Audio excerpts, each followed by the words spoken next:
We discover that 100 years ago, a meteor from another world crashed into the demon realm. A terrifying creature then says that, although the young man toyed with that realm using his strange power, this is where his journey ends. It asks what wish brought the young man all the way there. The protagonist replies that it was the wish to return to the place he once called home. Mocking him, the great dragon says that for someone who risked his life to challenge it, that wish is insignificant. Even more so because the young man knew he could never achieve it, even before he arrived there. Because the dimensional orb that allows travel between dimensions is inside his heart. Smiling, the young man asks if the creature has any idea how much he had to suffer to find it. He then reveals that he has already been in that cursed world for 100 years. Preparing to strike, the dragon says that in that case, he should consider himself lucky, because his insignificant existence ends here. Proving otherwise, the protagonist says he can finally bring things to an end, as his body radiates a powerful light, which ends up frightening the great dragon. Confused, the creature asks what that disturbing light is, and why the young man's wounds are healing. Looking closer, the dragon concludes that it's no ordinary healing ability.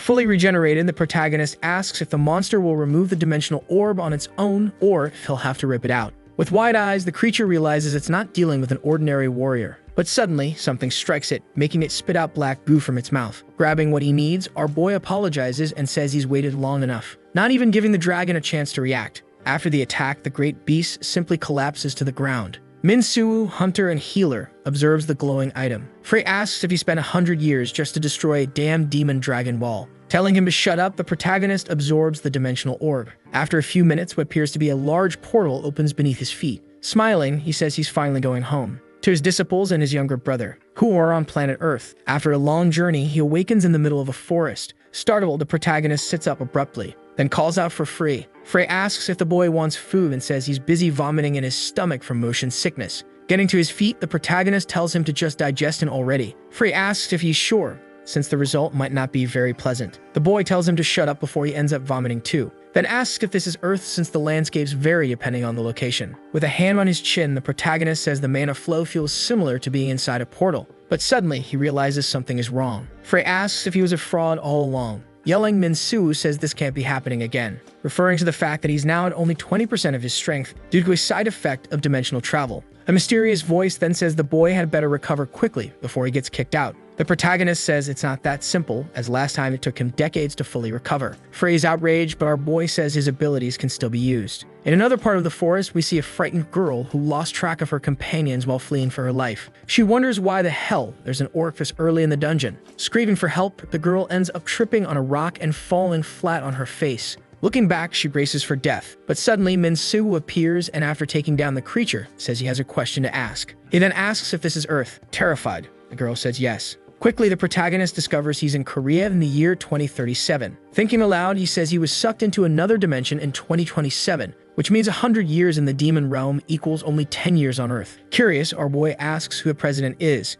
Confused, the girl says it's Choi Dae-soo. Annoyed, the protagonist asks if she's talking about the brute with one missing eye scaring the girl again. We find out that Min-soo and Choi Dae-soo do not have a good relationship. He then questions whether there really was no one better for the job, while the girl wonders if she's living in one of those regression stories. Unbothered, the protagonist asks if they're inside a portal. Smiling, the girl says that this is the inside of the tutorial tower which appeared a few years ago and functions as a portal for hunters. If someone completes the tower, they can awaken their abilities and gain new skills, and the higher their ranking, the better the guilds they can join. Stretching, Min-soo asks if he just needs to clear the tower to leave. The girl says yes, but it takes at least 8 weeks, unless he's really skilled like Ryu Jawan, who cleared the place in 3 weeks and is considered a genius. The protagonist takes a deep breath. Suddenly, a massive striped tiger appears in front of them. Intrigued, the girl wonders if that's really a troll tiger, then says they need to run. After thinking for a moment, our boy says 3 weeks is far too long, and that his mana flow is slow, which is making his body not move the way it should. Shouting, the hunter asks if the academy didn't teach him to run when facing a troll tiger.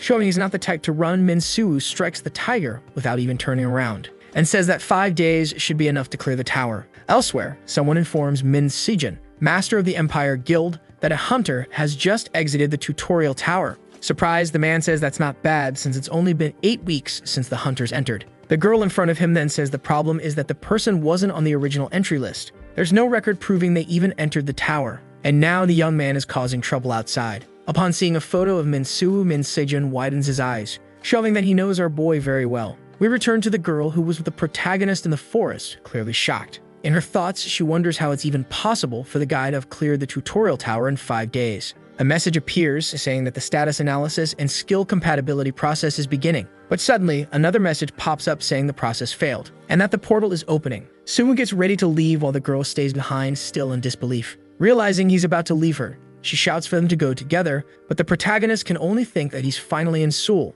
On the other side of the portal, a man speaks with the pair. A buff guy asks what all the commotion is about, and a younger man behind him says the portal opened, but something seems off. Rolling his eyes, the muscular man says he remembers seeing the short-haired girl on the entry list. And approaching, he asks what's going on. The young man who was speaking with the duo then says the guy who came out of the portal wasn't listed on the entry list. Thinking to himself, the leader of Team 2 wonders how the guy cleared the tower and came out without a scratch despite being scrawny. Shoving the man in the tie aside, the buff guy says he'll handle the situation. Then asks who the protagonist is and why he's not on the list. Suwoo replies that it's because he didn't enter through the portal. Yelling, the buff man asks how he came out of the entrance without going in through it. Our boy simply says that's just how it happened. Annoyed, the Team 2 leader says someone clearly has no respect for their superiors, and placing his hand on the hunter's head, says he knows the guy awakened some stealth skill and is just messing around, but he better stop if he doesn't want to die. Getting no answer, he asks if the guy wants to have his face ripped off right there. Laughing, Suwoo tells the man to shut his mouth and stop blowing that breath in his face.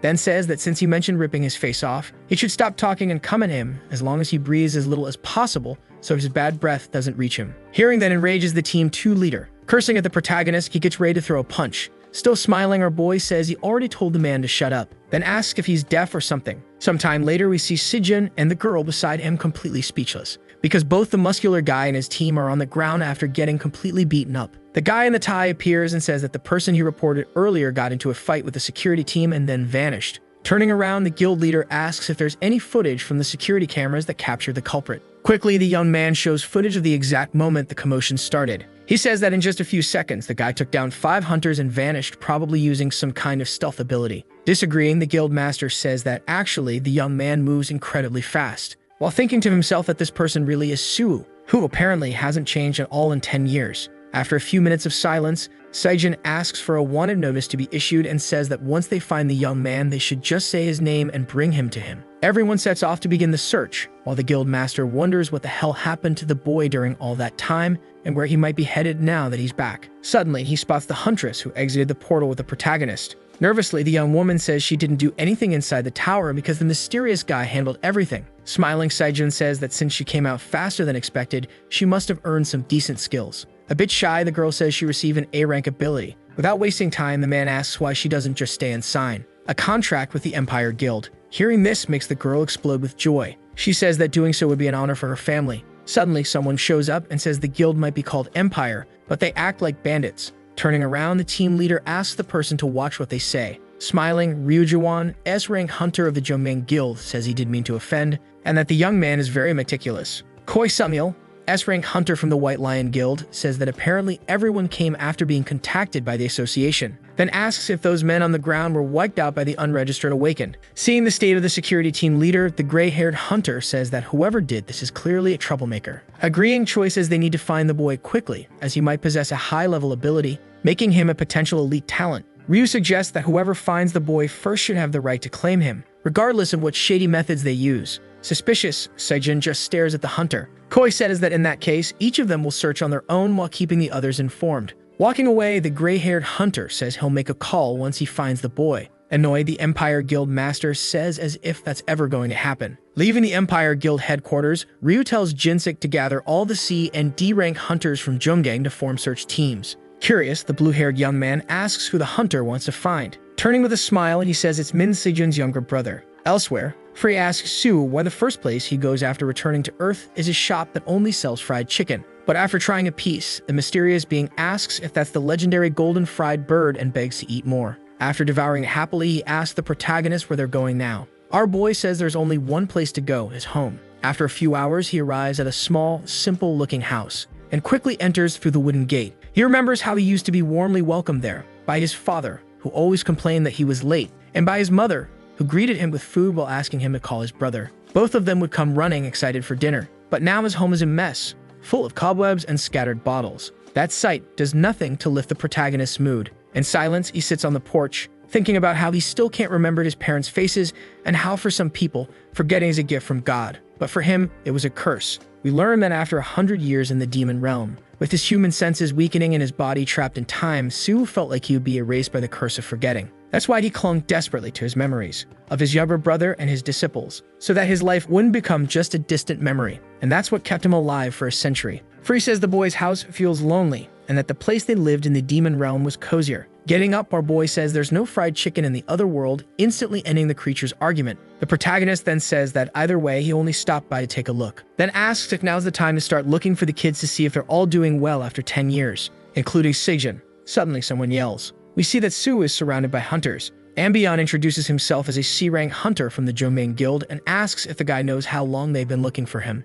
Staring at him, the protagonist asks if he's expecting a pat on the back. The hunter repeats the name of the guild he belongs to, but our boy says he only cares about what he wants. Annoyed, Ambion asks if he's going to have to make him crawl over to him. Smirking, Su says that actually suits him, then states that apparently even gorillas are becoming hunters these days. Activating his power, the red-haired man tells his team they'd better teach the guy a lesson before bringing him in. He quickly charges in and lands a solid hit. The punch sends our boy flying until his body crashes hard into a wall. Laughing, Ambion asks who the kid was calling a gorilla. Everyone starts laughing and says the guy passed out before even pulling his hand out of his pocket. Looking at the information on the attacker's lightning ability, Su asks Frey if he wants to eat that. Frey says it's the first ability he's seen since arriving on Earth, but he'd love to try it. Standing up, our boy says it's fine. Noticing how fast the guy is suddenly moving past him, the red-haired hunter asks what's going on, but gets slammed with a heavy hit before getting an answer. His face is smashed into the ground, leaving the rest of the guild members stunned. Without hesitation, the protagonist releases Frey,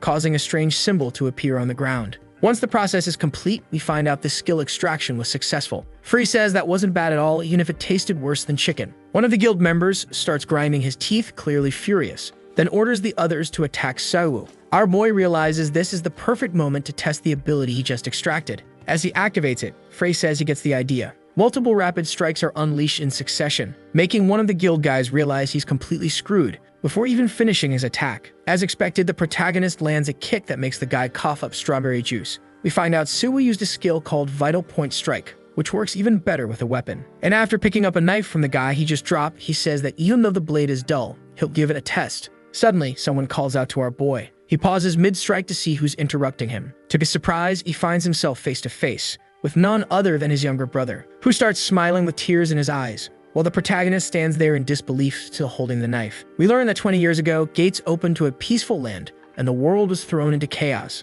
Monsters began appearing everywhere, along with first-generation awakened individuals possessing unimaginable powers. Since there were no laws in place to handle the situation, barbarism ruled for a long time. And because of that chaos, Su and Sejun lost their parents and had to survive on their own, to the point that the protagonist had to drop out of school to become a hunter, since he was a first-generation awakened. We see young Sejun asking if his brother isn't going to school. He replies no, he has to work. Lowering his head, the little boy asks if it's all his fault. But our boy says he's just really bad at studying, so he chose his career early. Worried, the boy with glasses asks when he'll be back. Smiling, the protagonist simply says he'll return soon. Back to the present, Su is amazed at how beautiful his younger brother's house is. Taking the chance to touch everything at the door, the boy with glasses says he earned money using the skills he learned from him. Then reveals that he bought that house so they could live together, and that there's a reserved space inside. Happy, the protagonist says he can finally raise his little brother, who worked so hard all this time. Saijun says it was the protagonist who did all the hard work, and now he's sure it really is his brother. Getting straight to the point, he asks where the protagonist has been during these 10 years.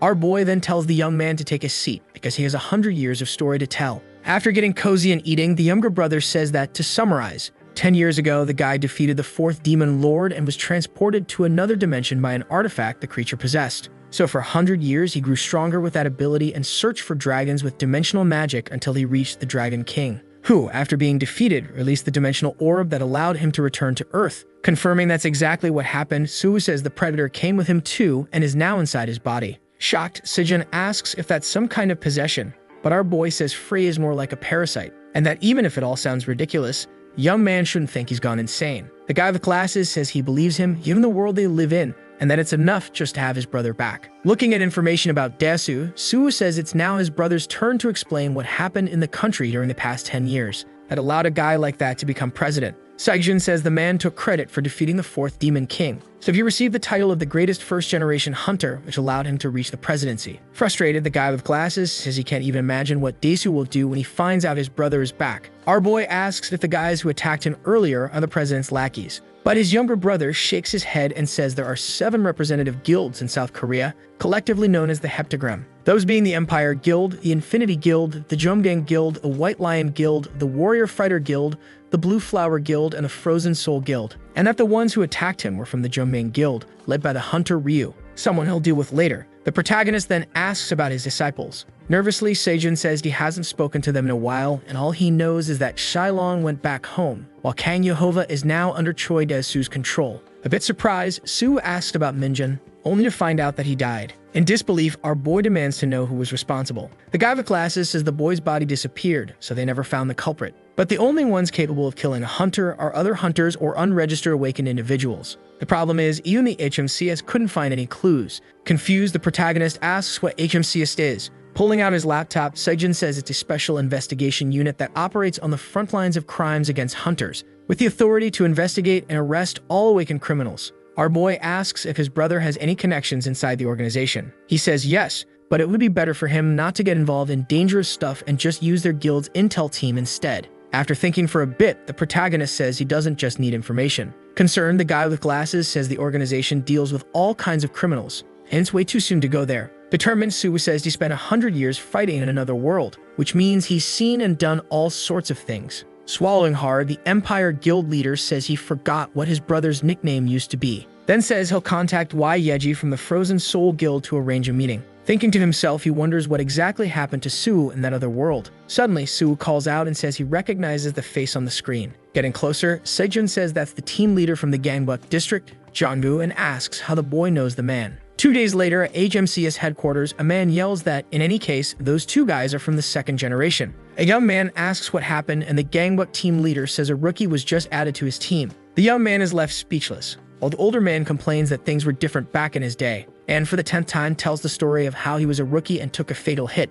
just when the group was on the verge of losing a lot of power. But a healer with incredible abilities appeared, and saved him. Suddenly, Soo bursts into the room with a kick to the door, startling both the man and the young guy. Then asks why he changed his name if it only confuses people. Without waiting for an answer, the protagonist asks if the man remembers the person who saved him once, leaving the team leader absolutely speechless. Sometime later, we see the man introducing the protagonist to the rest of the team. He then says that since the guy is new there, he may need information, which should be given to him immediately, and that he must be treated with the utmost respect. A green-haired girl says it's kind of contradictory for Jongwoo to be acting that way, but the guy next to her tells her to shut up. Suddenly, the brown-haired man calls for Kim Sung, who jumps in surprise. The leader then says it's time to introduce the new recruit to the others, while some of the younger members wonder if Soo is a 3-star hunter. Inside the room, Jongwoo asks if our boy would like some coffee. He says yes. A bit nervous, Kim, who is the data manager of the Gangbuk team, asks what exactly she's supposed to tell the new recruit. The protagonist says he'd like to see the records of all hunters who were killed over the past 20 years. Kim tries to say that the request is unfeasible due to the amount of data, but the team leader cuts her off, saying she should stop making excuses and handle the task. With no choice, the data manager asks if he's only referring to humans. Drinking his coffee, the protagonist says that officially recognized murder cases by the HMCS are valid too, also including a list of hunter-killers. Thinking aloud, he says killing an awakened is nearly impossible, unless the attacker has equal strength. And since Minjun was high-level, it means his killer was a professional. Kim asks where she should send the requested information, and the protagonist tells her to just send it to his phone for now. Suddenly, a young man enters the room and informs Jonggu that a territorial war has broken out between gangs that also have awakened members. So the police have asked for help. The man asks why the officers can't handle a handful of Leak Awakened. But the young man says one of them is Cerberus. Curious, Soo asks who that is. The manager explains that Cerberus is on a completely different level from other guilds and is accused of being involved in hunter trafficking. Interested, our boy asks Jonggu, formerly Bangu, to take him along. Putting on his uniform, the man says that even if he changed his name, if the boy prefers Byunggu, then that's his name again. He then states that the kid should at least get some training first, since he's still a rookie. Meanwhile, at the scene of the conflict, someone says the field captain of Bloodless Reaper isn't that impressive. It's Kang Ho, vice leader of Cerberus. Next to him, a young man says the man is absolutely right. Jekin, third in command of the gang, says that's kind of unfair to say considering half of the opposition got wrecked by his cleaver. Laughing, the man tells him that if he feels left out, he should focus on beating him. Jekin says he'll do that someday. Kang then says it's a good thing he quit being a hunter. Otherwise, they'd all be in trouble. He then declares that from this day forward, that place belongs to Cerberus. But suddenly, a huge explosion erupts. On the ground, Jikin yells, asking if anyone from the gang they defeated is still alive. Wearing his HMCS uniform, Suwoo tries to remember the name of the other group. Furious, the red-haired guy asks if his brother killed someone from the organization, but Suwoo says that doesn't matter now. Our boy appears and says that judging by how Kang was talking, he must have killed some hunters. So he'd like to see more what he can do. Injured, the Cerberus members say they've never seen the boy in Gangbuk before and ask what they should do now. Nervous, the vice leader says that if the intruder asks to see something, then they'd better show it. He activates his full-body armor ability and orders everyone to attack. Suddenly, Kang is transported to another place, where someone appears to be on the other side of the river. Looking closer, he realizes it's his grandfather and asks if he's calling him over or telling him to leave. We see that it's all just an illusion, and that the Cerberus leader is actually on the ground. A hand grabs his hair and tells him to wake up. Crouched, Suwoo says he's the only one left. He then asks Frey to feed. Excited, the parasite says he can't wait to taste that ability. Badly beaten, Kang asks why the guy is there and says that no matter what he wants to know, they've never killed a hunter. Smiling, the protagonist says he knows that weaklings like them wouldn't be capable of something like that. The young man then asks why all of this happened. Explaining, our boy says he wanted to see how strong awakened criminals are nowadays and took the chance to stop them. Jonggu shows up and asks if Suwoo is okay, saying he was worried when the boy insisted on going alone, but now sees that was unnecessary. The protagonist says he figured they'd need at least one leader alive, so he spared Kang and killed the rest. The team leader says the priority was capturing them, but if they attack first, then it's fine. That's why they usually use body cams.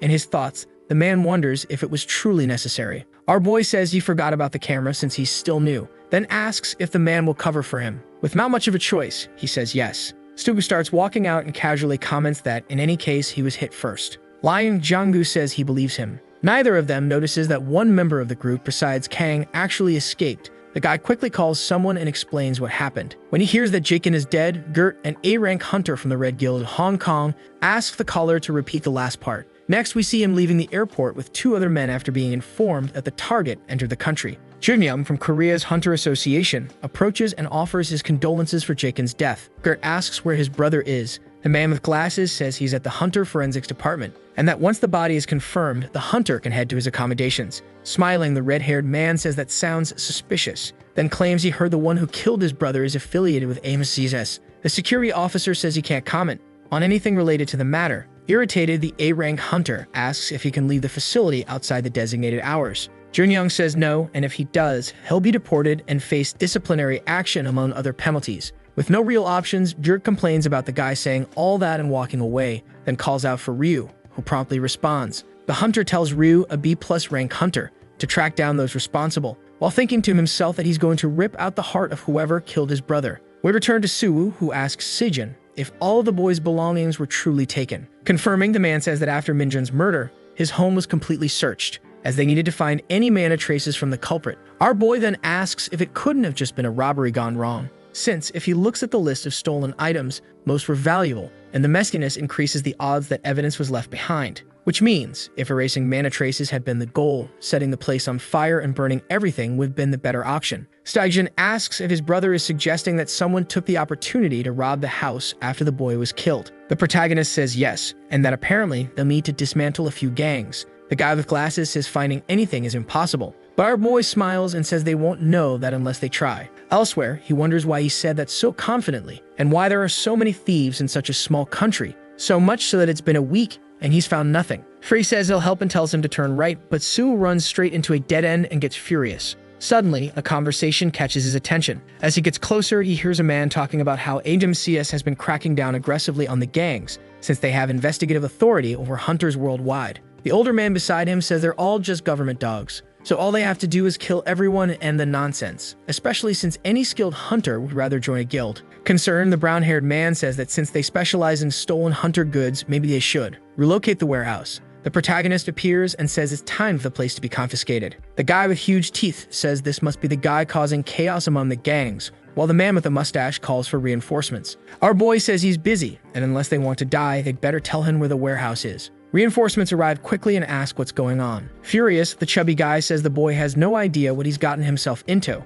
that even if he's from HMCS, they could just bury him in concrete and dump him in the ocean, and no one would ever find him. Without taking his hands out of his pockets, the protagonist says it's really thoughtful of them to gather like this just to help him out. He then tells Frey it's time to use his skill. The parasite replies that to do that, he'll need some chicken. Smiling, Suwoo agrees to the trade. The light radiating from our boy's body nearly blinds the criminals. who are then hit by a move called Shockwave. The attack blasts everything away, including the men. As he approaches, our boy asks if they're ready to show him the warehouse. With tears in his eyes, Hansen asks who the hell the young man is. Grinning like a maniac, the protagonist says he's just a lunatic. A few hours later, inside the warehouse, Frey says they're only there because he gave the directions. Sue responds that the parasite just got lucky as he holds the item he wanted so badly. It's Minjun's research journal, sealed with a magical lock that can't be opened unless the owner's mana is used. Frey asks how he plans to read the notebook, but the protagonist says he's only interested in the mana on the pages. Taking out his phone, he decides to call Byung-gu to report that he has a dozen awakened criminals tied up and under his custody, so the man should come by car. Since, after all this, they still need to go somewhere.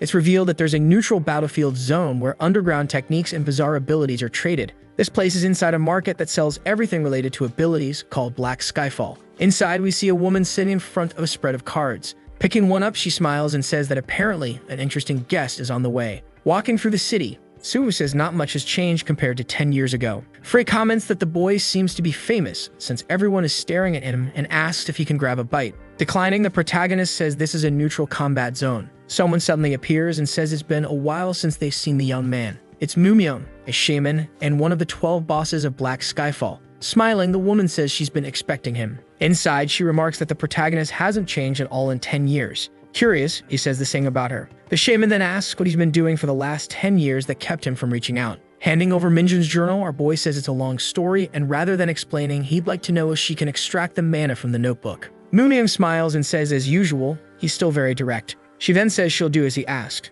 Picking up a knife from the table, Suwoo cuts his own hand. We learn that mana is used through skills or magic, and reverting it to its original form is nearly impossible. It's like making curry. You can remove solid ingredients like carrots and potatoes, but you can't separate curry powder from the water once it's dissolved, nor return the ingredients to their original state. But the shaman can do it using her ability called Mana Hacker, an illegal method that challenges causality and defies the laws of nature. That's why abilities like hers are often linked to criminal activity, and why society sees the woman with suspicion. Smiling, Mumyeon says it's done, and adds that Sue's strawberry juice tastes surprisingly good. Frey is horrified. The protagonist grabs the woman's wrist and, thanking her for the compliment, says it's on the house. The shaman asks if he's leaving already, but our boy says he still has things to do. With no choice, the woman says the guy is really mysterious. In the car, the parasite says he never wants to go back there again. The protagonist asks why he's being so picky. Frey says the boy and the woman are both degenerates, but Sungu says he just made a small cut on his hand, then says it's time to head to the Institute of Ancient History Research.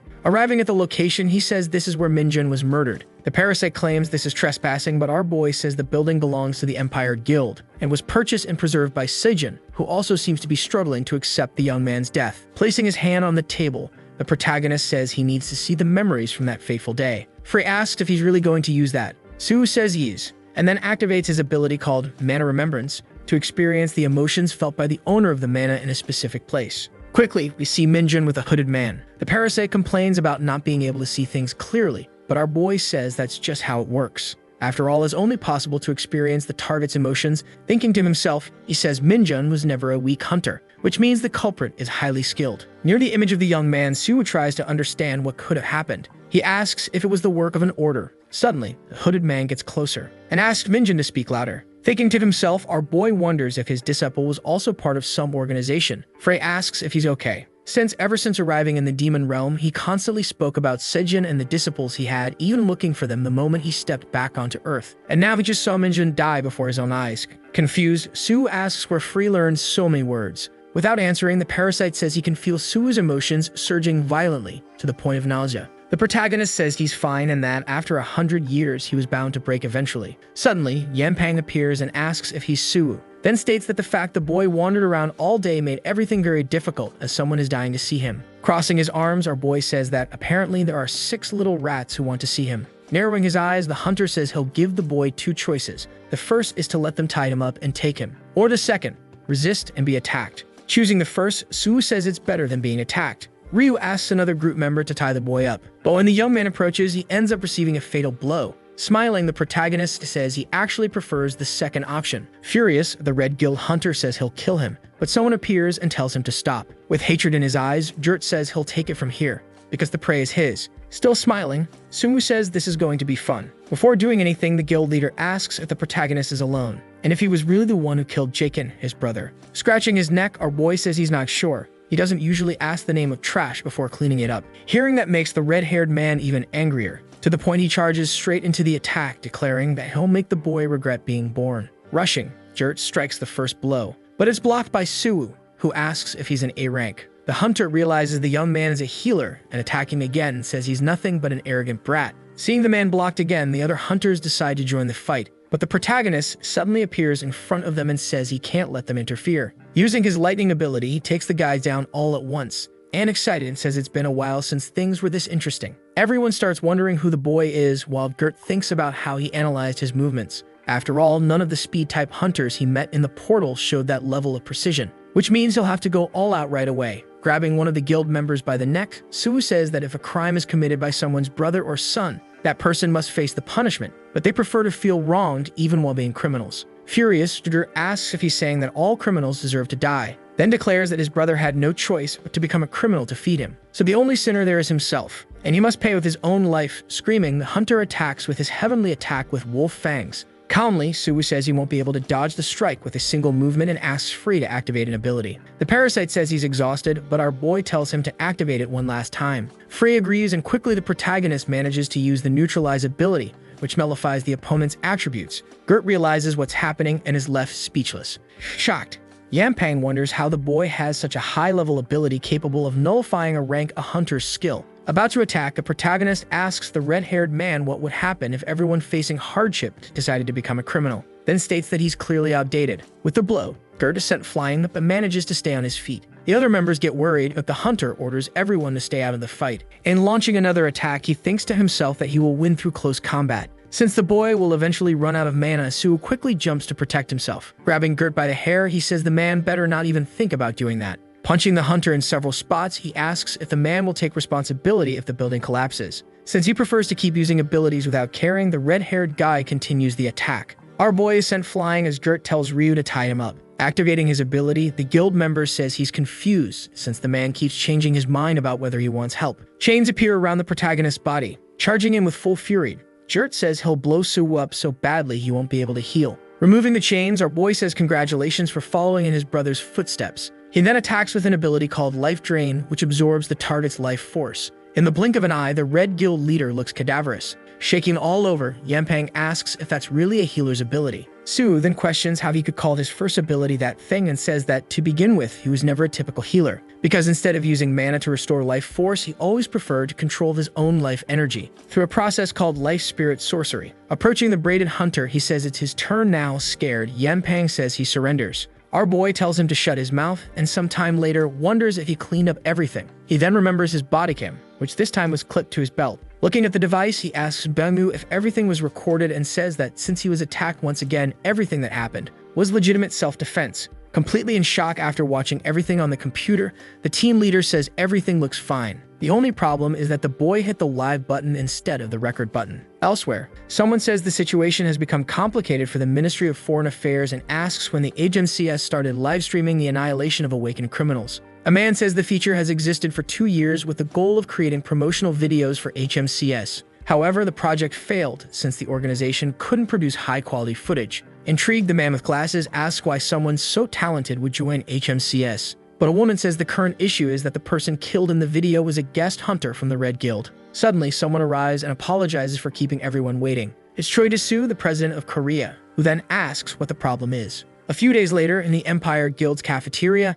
Saijin asks if Soo is listening to what he's saying. The boy tries to mention the live stream and repeats the question. Our boy says no, he's eating. Then says yes, he's listening. Without letting his brother talk, he asks if he can eat there every day. Saijin says yes and goes back to talking about the live stream, which is the topic of the moment. Saijin says that luckily it was a body cam with low-quality footage, so the protagonist's face wasn't clearly visible. But if Dae-soo finds out he's back, there's no telling what he'll do, which means it's better for the boy to stay low-key. Eating another pastry, Soo agrees and says he'll do it for him as long as the conversation ends and they eat. After getting fed, the glasses-wearing youth says he's not a kid anymore, but our boy says he'll always be a brat. Other hunters approach the two, and one of them is the girl who was inside the tower with the protagonist. Saijin introduces Shin Ji-soo to his brother and says she recently joined the Empire Guild, then asks if everyone is gathered because of the joint seminar for new guild hunters. Smiling, Seok confirms and introduces Chu Ha-min from the White Lion Guild, and Yamato, a hunter from the Frozen Soul Guild. The young man turns to Suwoo and says he's heard a lot about him,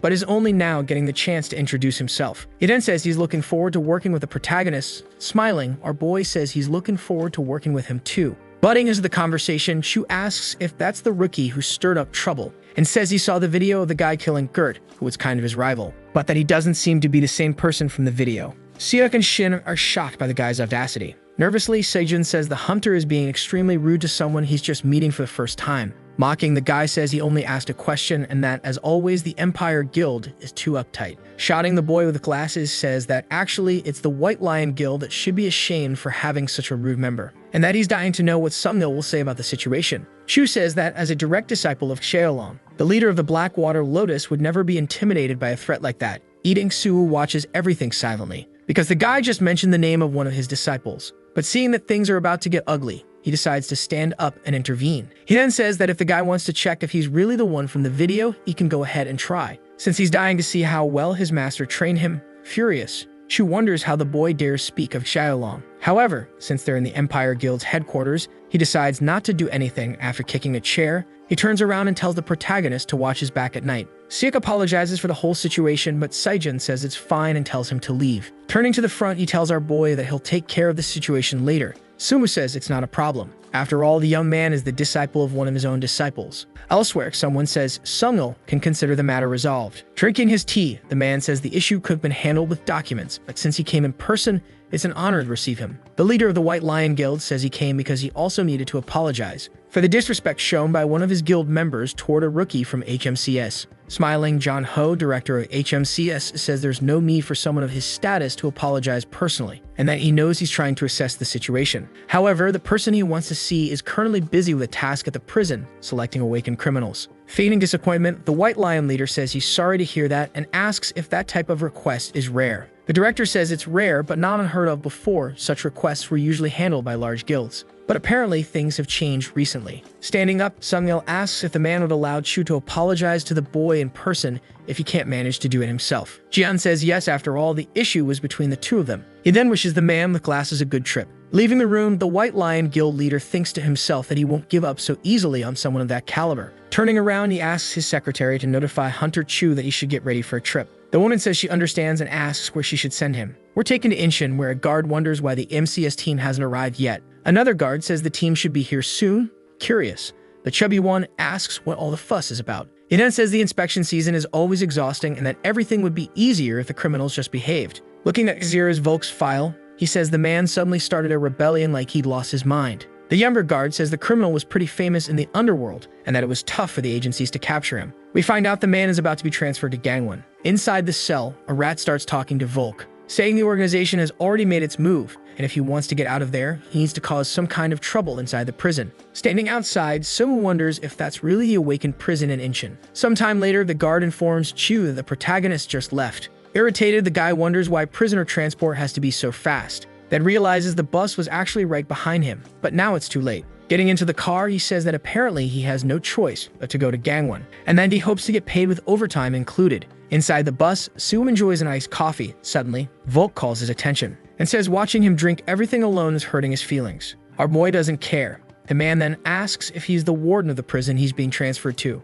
Bluntly, the protagonist says no. Volk then says that, judging by how comfortable the boy seems beside him, he must be confident in his abilities. Sue returns to him and asks who he is. The prisoner chuckles and says he really is insane, then asks if the boy even knows the reason for his transfer. Our boy asks if he's being transferred because he talks too much. Showing his cuffs, Volk says that he's only wearing them because he turned 5 awakened criminals into meat paste. So the boy should really be asking why a ++ level awakened criminal is being transferred in a standard transport vehicle, alongside an arrogant rookie. Finishing his little speech, the prisoner says he can at least tell him one thing: he's screwed. Suddenly, something causes an explosion and hurls the bus violently into the air. Outside, an old man who looks like a monk and a boy ask whether Volk is dead. Suddenly, the man kicks the door open and steps out of the vehicle. Furious, he asks if the old man was planning to send him to the afterlife as well. Mocking him, the old man says that if the Grey Wolf of Bestia dies from a little accident like that, then he's become a lapdog. Then asks if he dealt with the escort. He says he kicked the hunter in the temple when the vehicle exploded. So yes, you could say he did.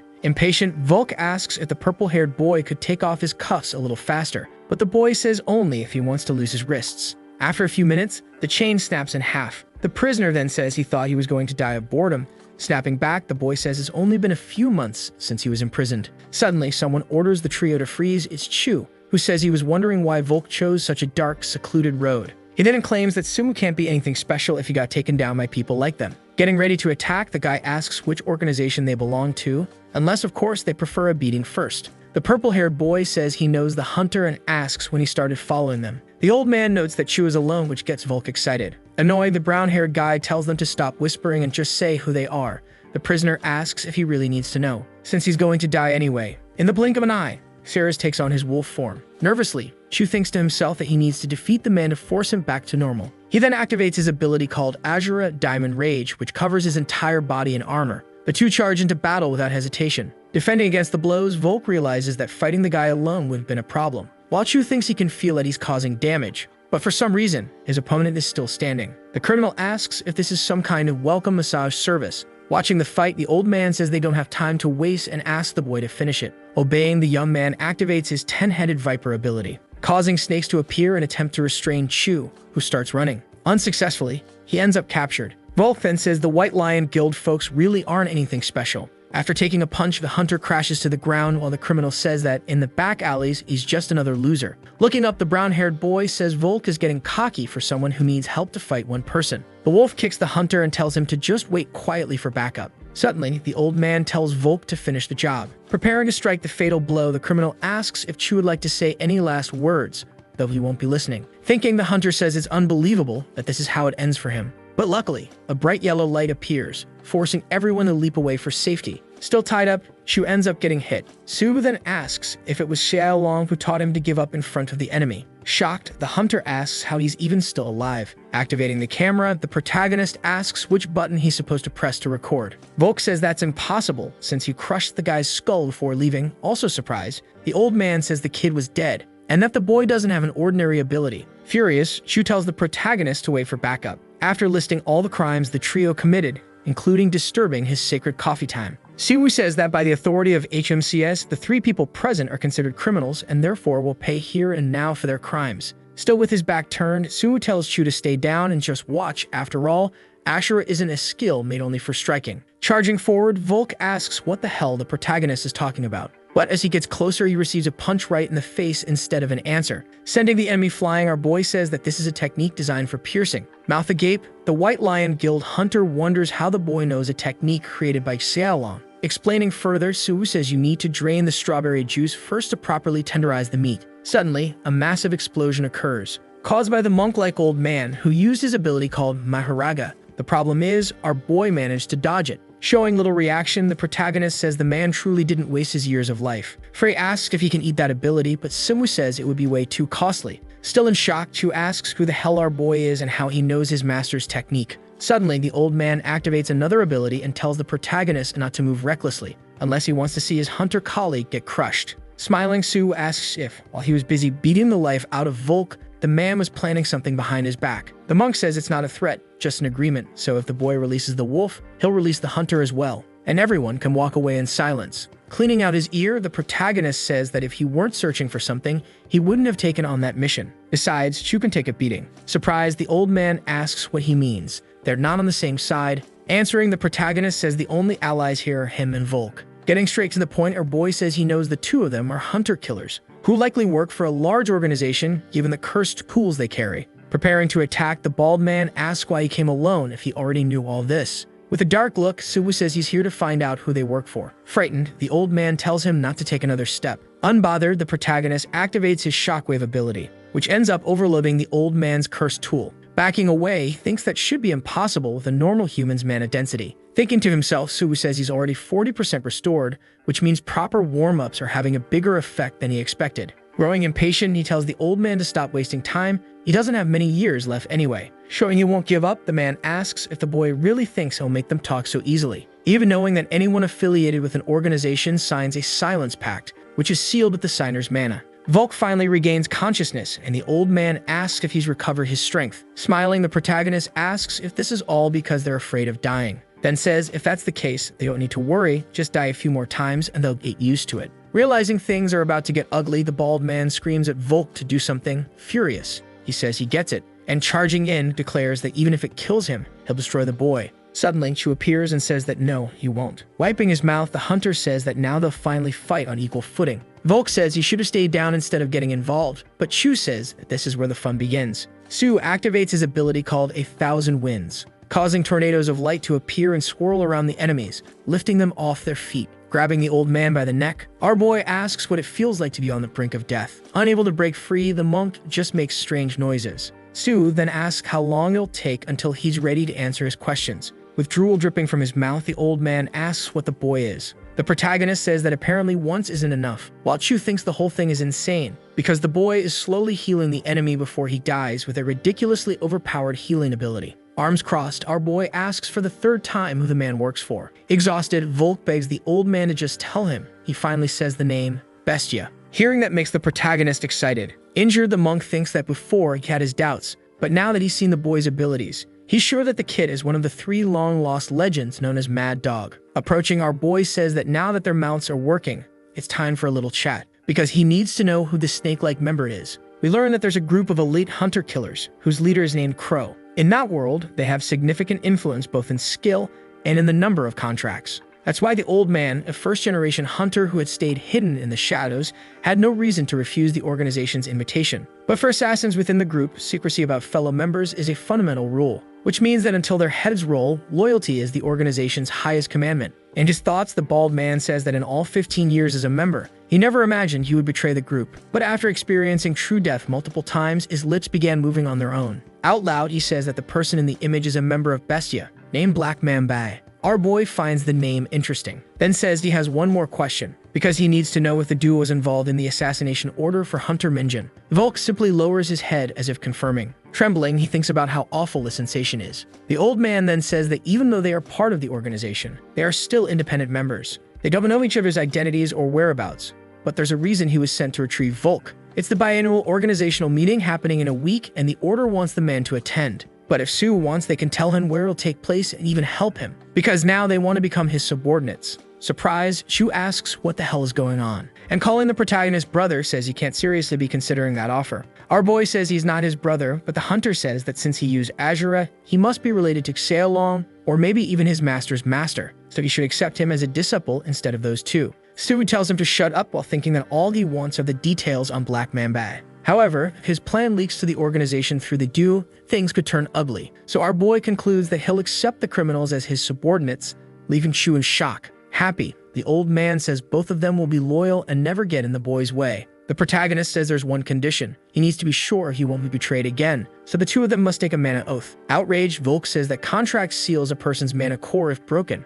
It's basically a dog collar. The old man tells him to shut up. Activating his power, our boy tells them to gather mana in their cores and speak their names out loud. With no other option, the pair obeys. Excited, Frey says he now has 2 underlings too. Our boy says their reward for loyalty is protection, so as long as they honor the oath, their lives will be spared. Kneeling, the 2 men say they understand. Throwing a tantrum, Shu says that if the boy won't accept him as a disciple, he'll report all of this to the association. Stewen just stares at him with his red eyes, and the hunter quickly says he was only joking. Putting the contract away, the protagonist asks if the meeting is really in 1 week, then says he'll accept Shu as a disciple, since he'll need help with what's coming. Hearing that makes the hunter light up with joy. As they head out, Subu thinks that the 4 of them are enough to cause a decent mess, but he'll still need one more person to clean things up. We return to the prison where Volk was held. Furious, the director says it's impossible for a prisoner like that man to have escaped, and asks why HMCS didn't handle the situation. Thinking fast, Jonggu tries to come up with a good lie. The man then asks why the transport officer didn't show up.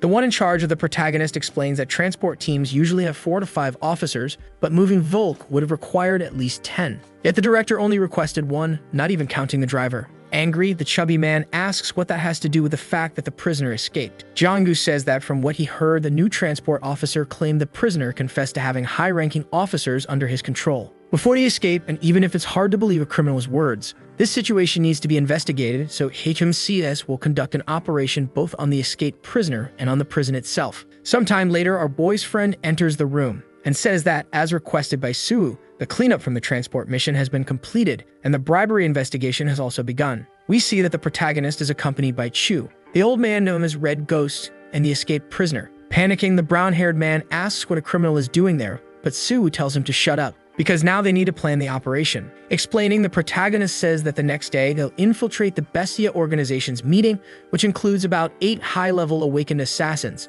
and that the details will be provided by the defectors present. Jong-gu asks if the boy really plans to infiltrate a group of assassins with such a small team, and what the goal of the mission is. Smiling, our boy says the goal is pretty obvious: extermination. We arrive at the day of the meeting, where one of the members asks what happened to the mandatory attendance rule. Annoyed, the long-haired girl tells him that Volk and Red Ghosts are missing, but the guy says he wasn't counting on them anyway. A young redhead says the two of them don't seem like the type to have the guts to betray the organization. Twirling her hair, the girl with bangs curses Volk, who promised they'd go to Earth XX together. Suddenly, a guy with a scar on his mouth tells everyone to shut up and says that how they deal with traitors is the boss's decision. Smiling, the organization's leader says she's enjoying herself and is also surprised by the disappearances, then asks if anyone else has something to say, or if it would be better to settle things with a deadly free-for-all to decide who gets to execute the traitors. All the other members remain silent, until someone turns and tells the boss to stop trying to be funny, since she's terrible at it. Black Mambay says they can schedule the executions.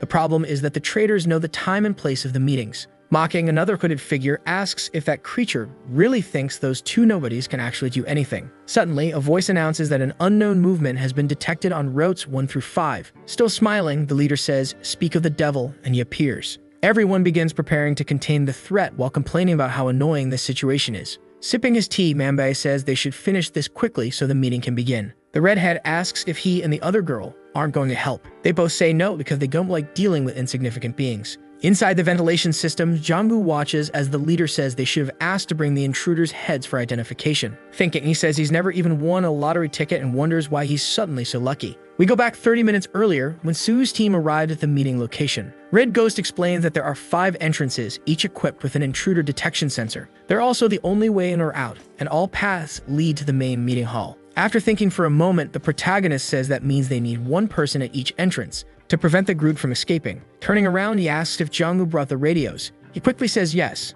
Our boy then says each person should go through a separate passage, and if they run into someone too strong, just call him on the radio, especially if that someone is Black Mambay. After entering, the HMCS team leader says that part went smoothly, but after his entrance, the path got blocked, which forced him to find the nearest air duct. That way, without fighting even once, he ended up arriving first at the central meeting hall, where all the seemingly high-level members are. Sweating bullets, the man concludes that since 5 members left, fights must be happening everywhere. So instead of calling the team, it'd be better if he just starts the battle. Suddenly, Hedgehog finds a small ball inside the meeting hall and moves in to pick up the item. But, unfortunately for him, a massive explosion goes off. Without getting up, Crow says the girl is dead, while Mambay says that apparently a little rat managed to sneak in. Suddenly, a grenade also drops from the ceiling. But Black manages to throw the object far away, stating that he doesn't enjoy playing hide and seek. With the impact of the explosion, Jong-gu ends up falling from the air duct. He tries to attack before hitting the ground, defending himself. The creature quickly realizes the man is a hunter from HMCS.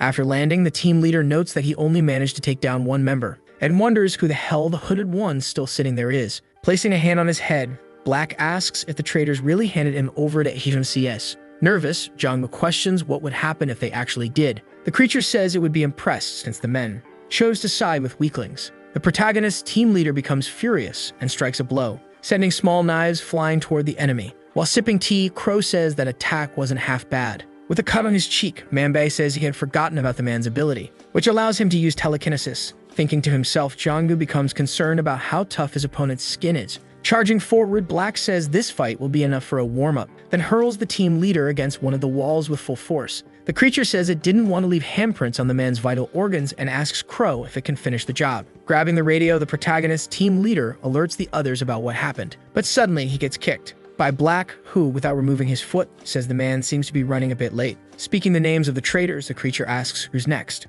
But to its surprise, the entire team appears. Without turning around, Black seems unaware he's about to be attacked from behind. Suddenly, a huge explosion occurs. Flying backward, the creature says that was quite unexpected, referring to the fact that the team handled the other members so well they managed to get there. Mambay says Crow must be pretty disappointed, and she agrees, saying she thought she had chosen useful people. The snake then says something still feels off, because judging by the wounds on the invaders' bodies, it's clear a fight took place, which means Tiger or Grizzly weren't defeated that easily. Black lands a blow, sending debris flying everywhere. Charging in, Chu says he's talking too much for a damn assassin. Mambay then asks if the guy isn't from the White Lion Guild, and throwing the hunter far away, questions what he's doing there if he's not part of HMCS. Shu crashes hard into Jonggu and apologizes. The fanged creature says that no matter how it looks at it, the situation doesn't make sense, because everyone is so uncoordinated as if they met just yesterday, meaning they're not an organization. Elsewhere, Wolverine asks who Sue is. With his back turned, our boy says he's the one who brought everyone together. Surprised, Jonggu asks how Chu got there so quickly, and he says he ran the moment he heard the call, since Sue said he'd take care of the other enemies alone.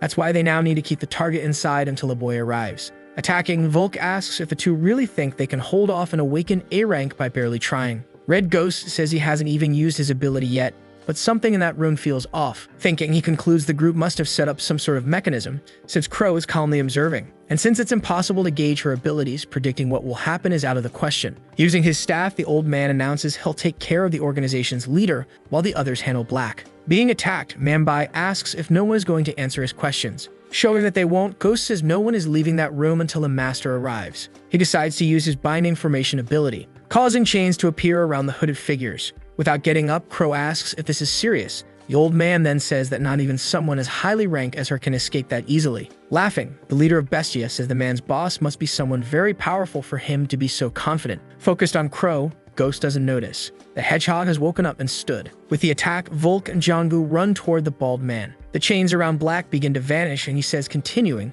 this is just a waste of time. After all, they're quite busy and don't know when reinforcements will arrive, so he's going to make sure Chu dies as fast as possible. While he speaks, Manbai activates his ability called Draconian. Jonggu says he'll cover the hunter's rear, but the latter tells him that since he's injured, he should stay put. Suddenly, Black attacks with his massive tail, forcing the men to leap for cover. Thinking to himself, Chu says the creature's mana density is extremely high, and apparently, the group is using the room as a trap, which means all he can do is buy time. Especially because the other members are also fighting and can't provide support. Black prepares to deliver a deadly punch, but suddenly, something hits his arm hard, making him pull back. We see that the knife was thrown by Jonggu. The attack enrages Manbai to the point that he roars, causing stones to start falling from the ceiling toward the team. Shu gets distracted while warning the team leader that he's about to be hit, and takes a blow that sends him flying backward. Appearing behind Bamboo, Black says that hunters who walk in the light are often deluded, since a skill's ranking, the amount of mana, or numbers don't determine victory or defeat. Then he asks if the man really thought they wouldn't prepare the place for an attack. Volk is struck directly, while Manbai reveals that the entire conference hall is equipped with self-destruction mechanisms, which means once you enter the snake's den, there's no way out alive. So the brown-haired man should stop resisting and just die quietly. Grabbing Jonggu by the neck, Black prepares to end his life. But another explosion happens and throws him backward. Running in, Sue decides to show how it's done, and lands a punch on the creature's neck. With a dark expression on his face, the protagonist says he finally found him. Giving up on killing Volk, Hedgehog charges in and asks who the boy is. Without answering, our boy attacks the girl with his shockwave ability. Still watching everything, Crow asks if the boy reverse-engineered all the magic circles set up in that space. Frey shouts that it was only possible because of him. After all, so was too slow. After getting up, the team leader says it's impressive how he turned the whole facility into paper. Getting ready to break free, Black says the boy's entrance startled him a bit, but now he finally understands that it was the boy who exterminated the other organization members and planned the entire operation. With a hand on his head, Sunwoo says the one responsible for everything is the Snake Man. Surprised, Crow asks what kind of mess Manbai got into to be hunted down. He says he doesn't know either since he just follows orders, but he's starting to realize this is all about revenge. Black then states that it doesn't matter who he's killed, he's never left a trace, but admits the boy is impressive. Activating his power, the protagonist says he'll have his revenge. But first, there's something he needs to find out. The creature starts getting surrounded by flames. Crow extends her hand and tries to intervene, but is stopped by Ghost, who tells her to pay attention to what the third legend is about to say. Raising her hands, the leader of the Bestias says she had no intention of interfering and asks what made the old man so loyal to the boy, and who the hell he even is. Trying to defend himself from the attack, Manbai thinks that the magic circles that boosted buffs were turned into traps, and wonders if Sue has some kind of tracking ability and why he's so fast and powerful.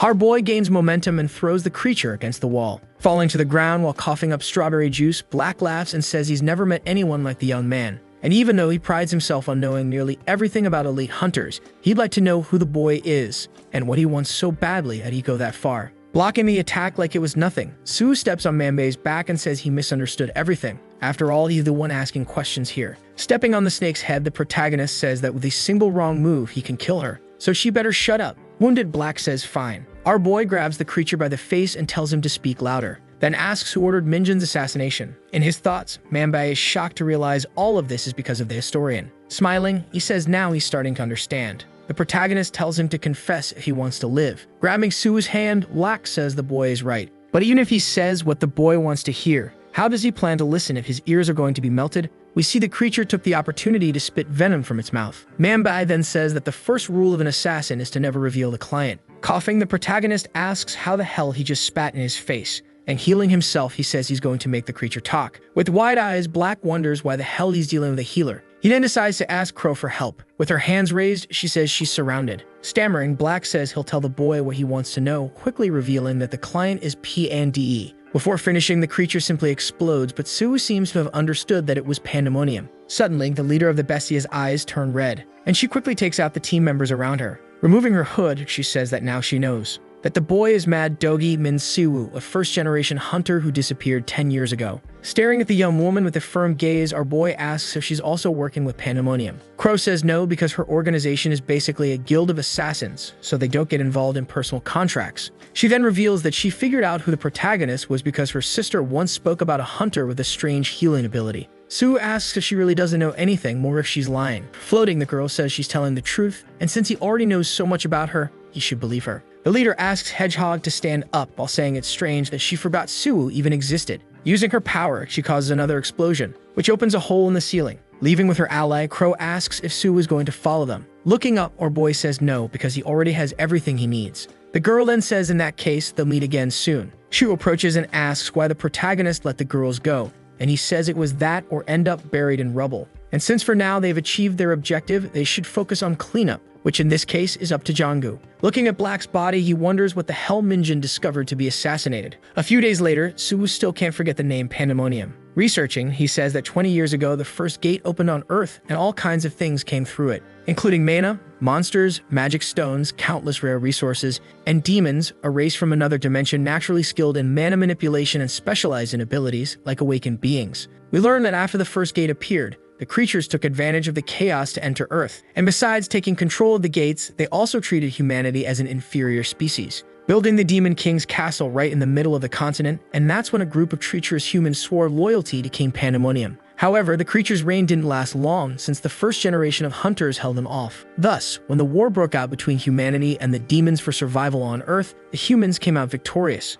And it was in the middle of that war that Sue was thrown into the rift. Thinking, he says that Pandemonium had already been defeated before the war ended, but now his name has suddenly resurfaced. Our boy decides to call for Free, who quickly responds. He then asks if demons also existed in the world they were in before, just with a different appearance. The parasite confirms and says that among the many races he encountered, demons are the most scattered across all dimensions. Sue says that even in that world, the creatures dominated and exploited other species, and he asks if they always act like that. Free says he's not sure because before meeting the boy, he had no memories, and all that remained was a feeling of having had something stolen by demons. But after encountering them for 100 years, he can confirm they're exactly the kind of bastards capable of doing anything. Impatient, Sue says that 10 years ago he was focused on killing demons instead of gathering more information, and all he knows is that the creature's mana pattern is different from humans, and that they got very good at imitating them. Frey asks why the protagonist doesn't just kill them all to solve the problem, but our boy says it's not that simple. Sejun enters the room and says that since his brother arrived early, he'd like to ask what kind of trouble he caused to have ended up renting an office. Stewie says he was only after answers about what happened to Minjin, but the guy with glasses says that Huang told him he wiped out an entire assassin organization, so he demands to know who the boy is hiding in the office. Even after repeatedly saying it was necessary to be discreet, pouting, Sue says Bungu really has a big mouth. Then he asks Sejun not to worry because he plans to pay a visit to the president soon, since there are still many unanswered questions, and if he confronts the man directly, he might prevent him from taking any unnecessary action. Worried, the young man with glasses says his brother hasn't even fully recovered yet, but in any case, he won't force him to stop, even knowing he might end up in danger again. Stewie jokingly puts Sejun in a headlock and says he worries too much, and is acting like their dad. Pulling away, the guy says the protagonist has to keep his promise and, in exchange for the office, be responsible for training the guild's new recruits. Because Hunter Shin's ability is more complicated than they thought, and it would be good to have someone experienced take a look at the girl. Scratching his ear, our boy says he'll do it, but first they should go out to eat. Sejun asks if the boy is a walking black hole, considering he just had dinner. Free says he's hungry too and asks for chicken. The protagonist then says he's pretty sure Frey is the reason his stomach is empty. Jang-woo calls and asks if Soo really wants his name kept off the case. Annoying, the protagonist tells the man to watch his tone because he already ratted him out to Sejun. The team leader says the boy doesn't understand how big the incident is, as now all media outlets want more information, to the point that the team members are overwhelmed by the flood of calls. Jang-woo also says the branch director has been watching them closely since the Gur incident, all because the boy left his name out. Stu asks if that means he's getting results. Desperate, the leader says that's not the point. The protagonist suggests he just say he got help from the White Lion Guild, but the man says he already contacted the organization. And considering the recent prison break incident, it would be better if the boy changed his mind. Our boy says no and informs him he's eating, so he's hanging up. Leaving the room, he says unbelievable things just keep happening. Sejun asks if that was team leader Hwang on the call, and confirming it, the protagonist says he really loves his job. He then asks what the latest news on the demons is according to his brother. The young man says that since the disappearance of the 4 demon lords, the creatures proposed a peace treaty, and afterward created an institute in the polar continent to research the mana that infiltrated Earth, causing no problems since then. That's why it's rare to see demons outside the polar continent, to a point that children believe the creatures are just urban legends. Soo reflects on the information about the peace treaty. Frey then says that has to be a lie, since a demon would never be a lover of peace. Our boy says he feels the same way, but also senses that not all demons may be the same, just like humans. Especially since Crow had a mana pattern similar to a demon's, but might still be different. Soo wonders if a human-demon hybrid could exist, and then states that in the beginning, this was all about avenging Minjin. But the more he follows the man's trail, the more he feels this fight will last far longer than expected. Meanwhile, in the polar continent, we see that Minjin is more than alive. Back at the office Soo rented, inside he tells Volk and Red to focus on circulating mana through their bodies, while becoming aware of their danshin. Confused, Shu asks what the hell a danshin is, then says that just sitting there and meditating won't help him increase his output. Annoyed, our boy says they begged him to train them, and now that's what he gets. And asks why nowadays everyone is just blowing things up without even understanding how mana control works. Volk asks if it's really necessary to do all that when you're already strong. In response, the protagonist says that just because he awakened his first skill inside an artificial portal, he thinks he knows everything, yet he doesn't even realize that the power difference depends entirely on how you burn the fuel called mana, so he'll explain it just once. Siwoo says that when a human feels mana for the first time, the storage space opens inside the body, which is where mana gathers. This place, along with the power it generates, is what's called the danshin, which when awakened, according to an individual's characteristics, manifests externally as abilities. That's why the density of an ability depends on how efficiently someone can control mana in their danshin. Thus, through continuous training, the danshin's capacity expands, allowing for greater mana storage, which makes understanding its essence fundamental, especially for beginners. And the best way to do that is through meditation, so everyone should shut up and focus. Once the explanation ends, our boy says that the next day he's going to push everyone's bodies to the brink of death. Suddenly, Jang-woo shows up at the door and asks if the protagonist knows how long he's been looking for him, with no one answering his calls. Siwoo says the man is starting to sound like a stalker, but the team leader says the branch director wants to see the boy. Sometime later, outside HMC's headquarters, the protagonist asks why the branch director is looking for him, and if Jang-woo was the one who turned him in. The man says no, and maybe the director wants to talk about the prison incident. A bit further ahead, 2 people stop in front of the pair. There's Seon Changwon, leader of the Gangnam team, and Hajumtae, senior agent of the team. Irritated, Jang-woo asks why the man is already back from his trip, saying it would have been better if he had returned quietly instead of picking fights with random people. Mocking, Seong says he just said hi and asks if the boy next to him is the rookie who stirred up trouble. Turning red with rage, the protagonist's team leader says he'll let the nonsense slide because of jet lag. Joining the conversation, Jumtae says their trip was to Japan, which means there's no need to adjust to jet lag. Seong tells the boy to leave the pair alone. After all, it must be frustrating to not even be able to catch weak awakened ones. The boy with glasses calls out to Soo and asks why he hasn't introduced himself, since he's standing in front of higher-ranking members from another team. Flipping them off, our boy says that's his greeting and asks why the two don't just move out of the way, since they apparently haven't noticed how wide they are even with the guy wearing glasses. Jumtae lets out a nervous laugh, and activating his power says he's going to teach the disrespectful rookie a lesson. Jang-woo asks if the guy's brain isn't working properly since he can't separate business from personal grudges. Seong then questions who the man thinks he is to be lecturing his subordinate and if he didn't hear what Soo said. The protagonist's ally says that apparently the one who didn't hear was him. Mocking, our boy says it's probably because the man's ears are clogged with fat. Furious, the guy in the purple shirt asks if he should teach them a lesson, since the entire headquarters team is watching, and take the opportunity to show who's really in charge around here. Suddenly, a hand grabs Sinong's shoulder. It's Jian, who apologizes and says that he's the one in charge. The two troublemakers are left speechless upon seeing the branch director. Without saying another word to the duo, the man says he now understands why Sue was late and that Jong-gu should have done something. Then, hugging our boy, he asks if he likes tea. Seong yells and asks the director to wait a minute. Turning around, John says he heard rumors that the man was requesting extra services during the mission in Japan. So if he wants to be a great hunter, he should start by doing his own job instead of wasting time with nonsense. Puzzled, the other team leader asks who the hell that rookie is, but Jumty says he has no idea. Inside the director's office, the man comments that this is the first time he's meeting Sue in person. Our boy agrees and asks why he was called there. Smiling, Jian says he likes straightforward people, and that he called him there because he needs to ask about the ancient prison escort mission. Since, thanks to the Bestia incident, the investigation authority has been transferred to them, which means they can't ignore the fugitive prisoner. And since someone strong enough to defeat Jurt wouldn't just let Volk escape, he needs to know what really happened.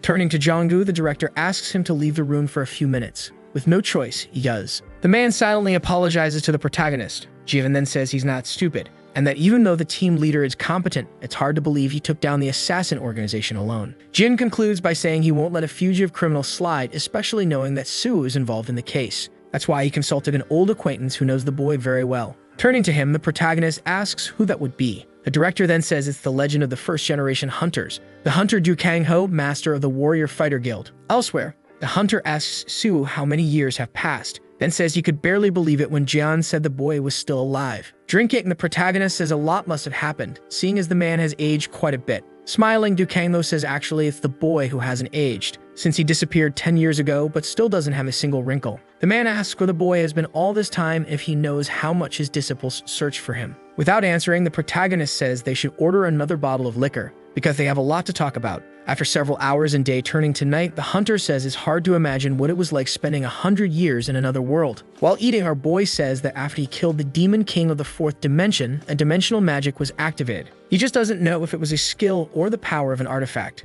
To his surprise, the hunter says the demon king is still alive. Shocked, Sue asks how the creature is alive if humans signed a peace treaty. Du Kang-ho tells the protagonist to calm down, explaining that the demon king is alive, but in pieces. He says that after the demon king was defeated, the other demons claimed the war was all of his fault and not the will of their kind. Furious, the protagonist says that actually the demons fell into crisis after their leader's fall. The hunter agrees but says that humanity's situation is also dire. We learn that since the first portal appeared, the world has been in chaos. Because of that, humans barely managed to close the gate, and it was at that moment that the war began, when everyone was already exhausted. After much fighting, the demons took the initiative and proposed a peace treaty. They also offered to help repair the damage in several countries while teaching humans how to close the gates. In exchange, the creatures demanded the Demon King's remains and a territory in the Arctic where they could stay until a portal to their dimension could be reopened. Since most citizens wanted to quickly restore the peace they had before the gate opened, the agreement was signed. During that time, high-level hunters representing their countries gathered to sign the treaty.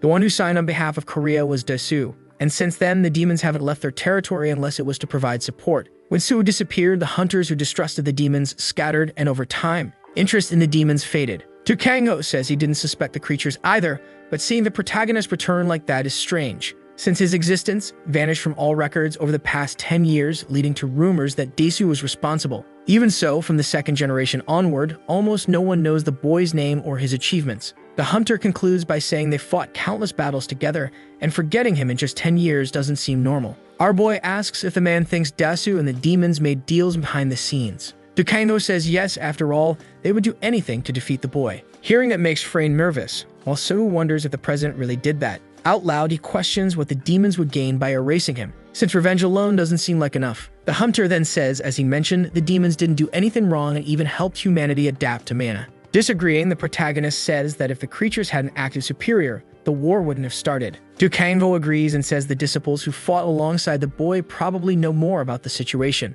Suhu says contacting them isn't so easy. The master of the Warrior Fighter Guild says he knows that, but also knows that Kang Yeowa is from Korea and became an S-rank who now leads the Casual Flower Guild. Remembering the past, the man says the girl used to adore the boy and he didn't expect her to end up as Disu's subordinate. But since many things can change in 10 years, the huntress probably has her reasons. Downing an entire glass of liquor, Suhu says it tastes awful. Outraged, the hunter asks if his taste buds changed. He then says he should have called Sejun instead. The protagonist replies that his brother would jump with joy just knowing they met. Suddenly, we see someone is watching the duo. Outside, a young man tells someone over the phone that he just sent a picture of the person Du Kang-ho met in person. The person receives the photo and says the boy did a good job, so he should come back. It's Yeowa, who's somewhere else. Staring at the screen, the huntress says Su's name and declares that, as expected, the boy was alive. She then reveals she started suspecting it when strange movements began within the Empire Guild. Even though she felt Su was alive, Yoa shows deep surprise. With tears in her eyes, she calls the protagonist Master, then concludes she was right to have someone follow Du Kangho.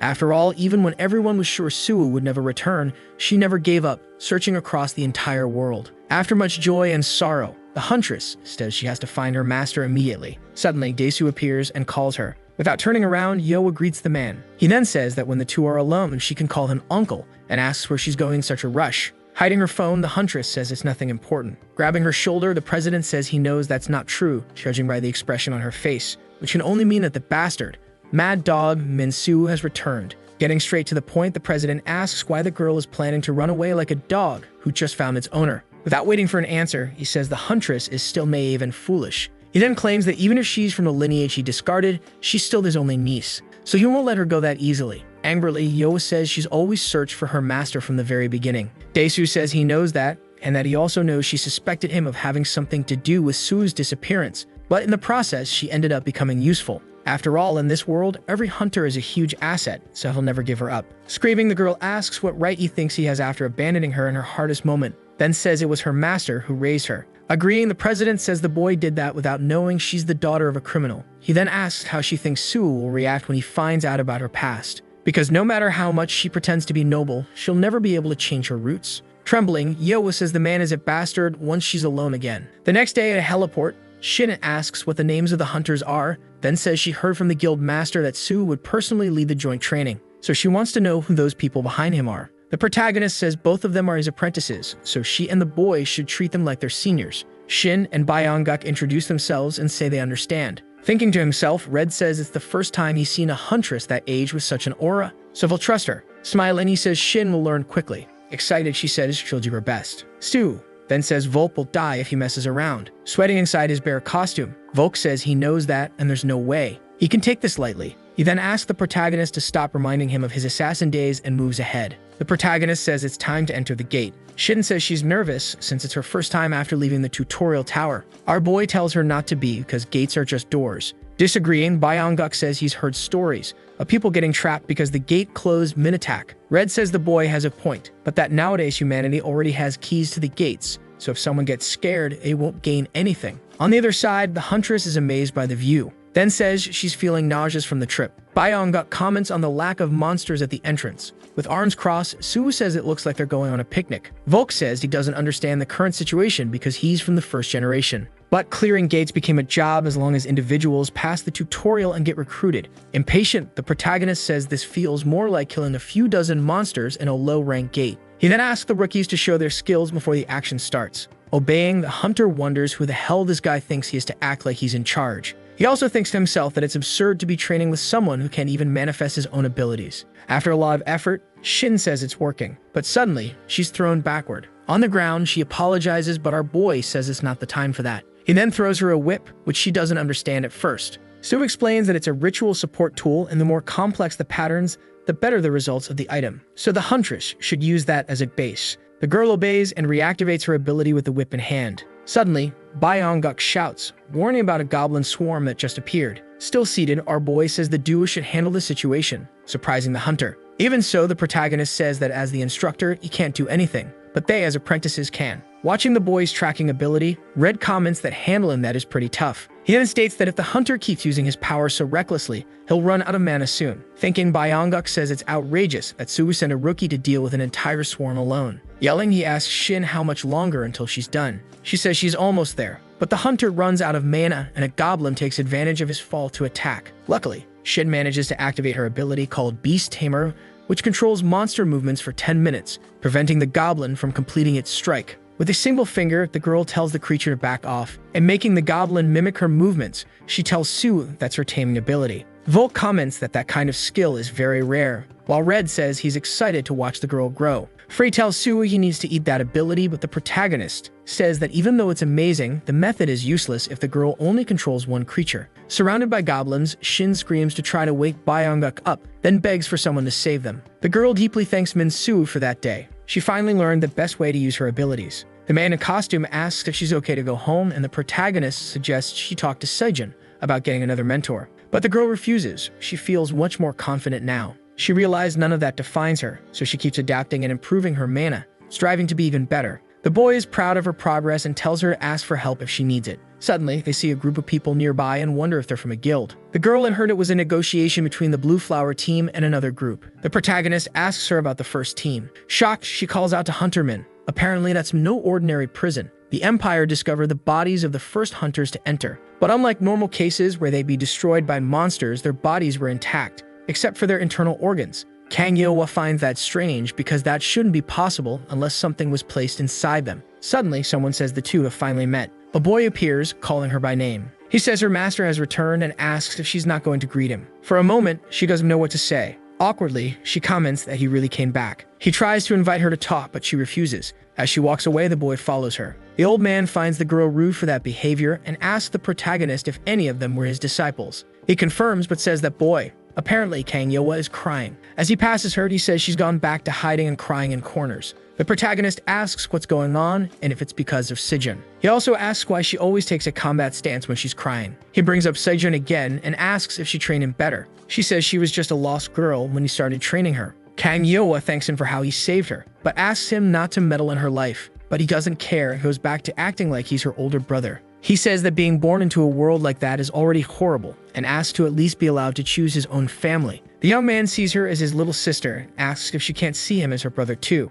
Stubbornly, the red-haired woman says she doesn't need that. The young man asks if she wants him to train her to death, which is strange because he already does that. The woman says she never intended to be the master's little sister or his disciple. She tried to help him while also dealing with her own feelings. Abandoned or not, she grew up with the wealth they plundered. Feelings like that were never meant for her. According to the young woman, as frustrating as it may be, Chuadesu was right. Even so, she can't just sit and do nothing. The girl is determined to fight to the end for the master who saved her. In an office room, a man is nervous. He calls out for Yeohwa Nuna, then asks what she's doing there at that hour. The young woman tells him to pay attention because it's important. In another room, a man argues that it's not that he doesn't trust someone entirely. He says that since the appearance of the gates, the three reverences have led the fight against the demons. They've fought dangerous battles. The man in front of him tells him to stop stalling and get straight to the point. He says he finally met Min Suu. He finds that suspicious. 10 years ago, must even tamed a mad dog, making him hesitate and assess the situation first. But Kamo is different. He doesn't create illusions. He says he doesn't seek peace, nor the safety of the nation or humanity. He finds the comment about the three reverences hilarious, because what he desires is supremacy. He says they should see how far he can go, what lies beyond the limits. He wants to destroy resilient opponents and become stronger, no matter what kind of deals he has to make with demons. Every world leader reached out to demons under the pretense of accelerating their nations and citizens' recovery. At the time, negotiations were the best choice, and no one should blame him for that. Kango is left speechless, and asks if he was involved in Min Suu's disappearance. The boss denies it and says that if Suu is back, now is the perfect time to destroy him. It's all very convenient. There are still a few more things he wants to ask. Then we see the protagonist surrounded by magic. He tells Choidasu it's been a while since they last saw each other. The young man uses magic with his hands, and uses it to destroy the glass wall separating them. The man with the eye patch even cracks a smile. And the boy says he tried entering through the front door, but the process was too complicated. He comments that they should begin the chase before any plague slips in. He asks if it was him who sent him to the demon realm. But Chuidesu says that was a flashy entrance for such a dull question. The young man tells him to shut up and answer the damn question. However, the man keeps stalling without answering. Irritated, the young man causes more things to break. He warns that if he doesn't want to die right there, he better answer immediately. He needs to know if he was involved in Minjun's death. He threatens that if he laid a finger on Yeohwa or any of her disciples, Choidesu gives a devilish smile and then starts laughing. He says he lost all his strawberry juice and the tension of the battlefield. He comments that while he was wasting time in the demon realm, he used his position to fight the strongest hunters. The old rivalry no longer excites him. For him, that's not enough to risk his life in battle. With a smile, Sue asks if he'll have to finish him off before he starts talking again. Kangmo stops both of them from attacking each other, because they shouldn't do that in a civilian area, and they're important people. Other security personnel notice the commotion confused, and that applies to Sue too. His safety still isn't guaranteed. Unless he wants to tarnish both his and his brother's reputations, he better stop right now. Koidesu says he's as annoying as ever. To him, things were more fun before, when they used to fight and bicker constantly. He considers that an incredible era. He also says he had nothing to do with Min Jun's death. As for Kang Yeohwa, she joined him of her own free will. The man turns and tells him to come back another time if he has more questions, but the protagonist says nothing. Kang Ho also has nothing to say. Then a knock is heard at the door. The boss tells his subordinate not to worry, since there's no one stronger than him, and the guard apologizes. Choi tells him to contact Kunuriang Dasuj and requests that they prepare an A-rank gate and bring Kang Yo to him. Finally, night falls in that place, and we see a scene from 7 hours earlier. Kang Yo says that an autopsy showed all their internal organs were ruptured on a cellular level. Either they faced opponents with specific abilities or drank something. But the problem is that all these hunters were connected to a mysterious trade guild called IZ. They kept such a low profile that no one heard a thing from them. There are rumors that their golden leader is a demon. The woman says she will handle this her way even if he doesn't believe her. She will try to uncover more information, but before that, her friend calls out to her. He wants to know why she's doing this, but Nuna only asks him not to tell the master. Saijin thinks she didn't stay with Choi Dasu for 10 years without a reason. He leans back in his chair, thoughtful. Even if she joined Choi Dasu to track traces of the Hyungs, now that he's back, there's no reason to act this way. Saijin doesn't fully trust any of them because they all have their secrets. He's dying to know what's on their minds and what they're planning. Suddenly, Hyung is in the room and asks what the girl told him. The boy gets nervous about it. The protagonist warns that it's best not to lie to him and asks if something happened to Kang Yo. The guildmaster is standing in front of a car. Another group apologizes for the interruption and says the boss is calling. Realizing that Sigjin revealed her secret, she becomes irritated. And now there's nothing else to do. 10 years ago, shortly after Min-soo disappeared, a man is summoned to erase his memory. This guy is one of those who brought the Demon King of the 4th dimension to the brink of death. According to the Demon Tribe's control, the Demon King's authority must be absolute. He says it would be mutually beneficial if the demon race could maintain control over everything. Koi says that's absurd, that it was the humans who won the war. There's no reason for him to accept that offer. But the demon says they've been watching him for a long time. And a new power has been discovered and its possibilities are endless, but time is running out. The demon goes on to say that the man wants to fight strong opponents, so he says he can help him reach maximum mana. Choi asks if he's doing all this just because he can't accept that the Demon King lost, and asks if he doesn't see him as a threat to the demons. But the spirit denies it, saying both perspectives are different. Then he leaves and says he'll await an answer. Now Choi is imagining himself as the strongest man in South Korea. Suddenly, he's inside the F-rank gate. His employee appears and says they search for another empty gate. It belongs to the Infinite Guild, and there are no monsters inside. The boss asks if he sent the invitations correctly. Even after confirming, the young man begins to mention a problem with tomorrow's meeting, but Choi confirms and tells him not to make him repeat himself. Suddenly, a woman appears saying he should have held a business meeting. It's Kang Yo, who asks what he's doing there, but the boss tells her to be careful with her words. She repeats her question again, so she must assume he had something to do with Min-soo's disappearance. She says that at the time he didn't cooperate with the demon's proposal, but now it's different. Even knowing that his records were disappearing, he did nothing. The woman asks what nonsense he's talking about. He says that back then his actions were questioned, but now it's different. He wanted to be sure he was stronger than Min-soo. He tries to attack her and she screams, calling him a crazy bastard. She says the demon's proposal makes no sense at all. Furious, she brings up the disappearance of the records and her master's vanishing. Choi says she's exactly like her mother, especially her strength and temper. The two were using their powers in that fight. The young woman falls to the ground and Choi says she's nothing but a tool. He says the inferiority complex that used to haunt him is gone.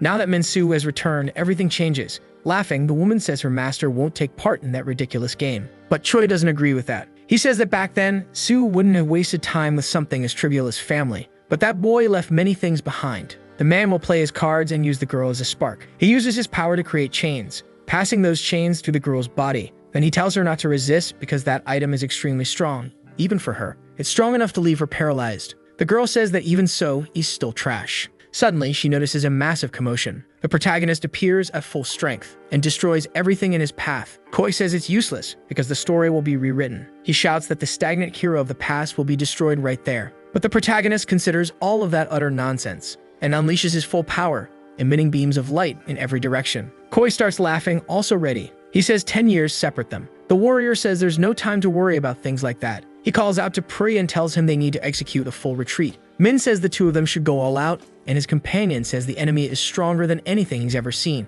and he's not sure if he can absorb an ability of that level in his current body. The protagonist says it's fine because it's only 50% of the power he used in the other world. Koi observes the conversation and asks if the hero regrets coming in with so much confidence. After hearing that, Soo charges full force toward his enemy, and says that for an opponent like him, just a portion of his power is enough. The environment around them begins to suffer from the overwhelming power, and from a distance, Kang Yo watches the battle. She's shocked by the difference in power between rank S and rank SS. In battle, Choi says it's been a long time since he felt that sensation, so he drops all restrictions and throws himself directly into the essence of mana. Min reflects that even after 10 years, the enemy hasn't dropped the habit of collecting and showing off his toys. and notices a large movement coming from the cliff. After that, the rock cracks, and a bright light bursts from within. Realizing it's Choi, surrounded by an immense amount of mana, Pri asks if he's really human, because he's capable of fighting a demon on equal footing, and Min replies that he's always been kind of a gorilla, but still just a mediocre human. The protagonist then prepares to absorb the enemy's blow.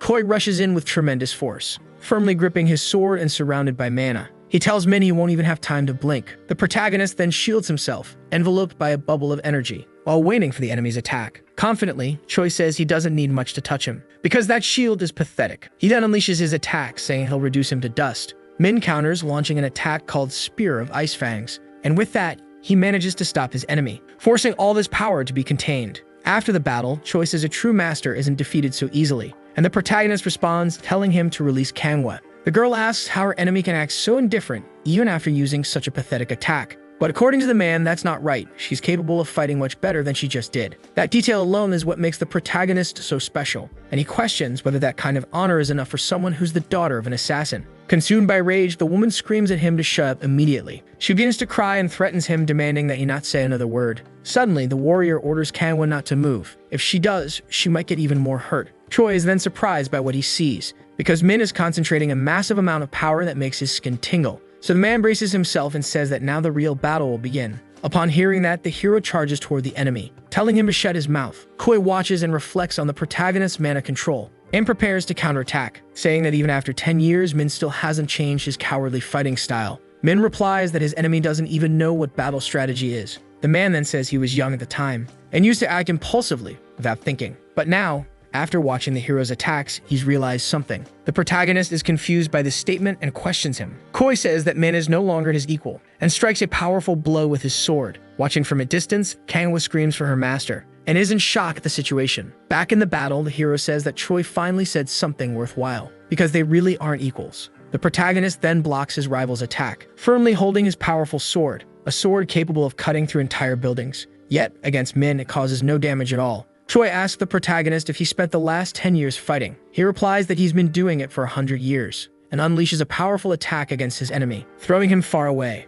On the ground, the man says he's enjoying the fight quite a lot. After getting up, he walks toward the hero, asking if he was saving mana for that strike. Choi also says that in that case, he'll have to use all his power too, revealing his special bracelet for SS rank hunters, saying it exists to regulate technical, physical, and mana abilities, and anyone who removes it becomes a wanted criminal. He throws it to the ground and says he finds it disgusting. Hearing and seeing this, Min replies with sarcasm, saying that a dog collar suits his enemy, and continues, asking if he reached S rank just to get government approval to fight. Choi tells the hero he overestimates himself because that's not the only reason he's there. But facing Min Soo is still an interesting challenge. After all, he hadn't found a worthy challenge to test his power until now. The protagonist responds, saying his rival really loves showing off, but now it's time for him to show what he's capable of. After hearing this, the hunter fires a massive blast of power at the protagonist, who defends himself. Meanwhile, Manhwa suffers from the pain caused by the aftermath of the clash. The girl reflects that just the mana shock between the two is enough to crack the ground, and if it continues, innocent people could end up suffering. Therefore, she needs to stop this, no matter what it costs.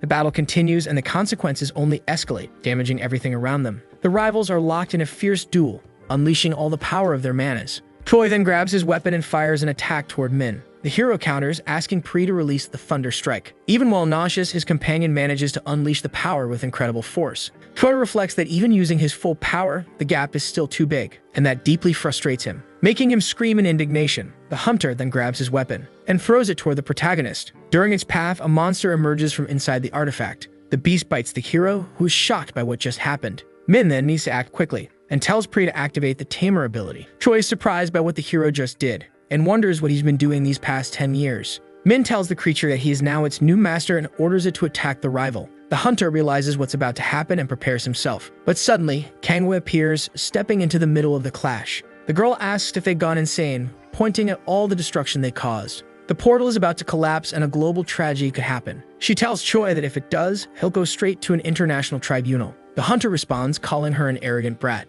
Manhwa continues, saying she's already contacted the HMCS and it shouldn't take long for them to respond, so the time has come to end the fight. Min hears what the girl says and becomes reflective. Suddenly, Choi's bracelet starts beeping. He picks it up from the ground and sees he's receiving a call. It's Edward from HMCS saying he has something urgent to discuss, and it needs to be as soon as possible. The hunter responds, saying he's on his way to headquarters. As he walks away, he says that's why you shouldn't take in a wild creature. And now, he's lost interest. Koi says it's over now and leaves. Manhwa reflects on the fact that Min discovered her origins, because she never wanted to betray the person who treated her with sincerity and kindness, and now she doesn't know how to explain to him that she's the daughter of a criminal. Observing the situation, the protagonist approaches the girl and asks if she's okay. Manhwa hears what her master says, and becomes emotional as she realizes how loving he truly is. The girl then hugs him with great joy, and he returns the gesture, saying she has way too much energy. The laptop is open and the president comments that he doesn't understand why he's going so far based solely on the testimony of one hunter.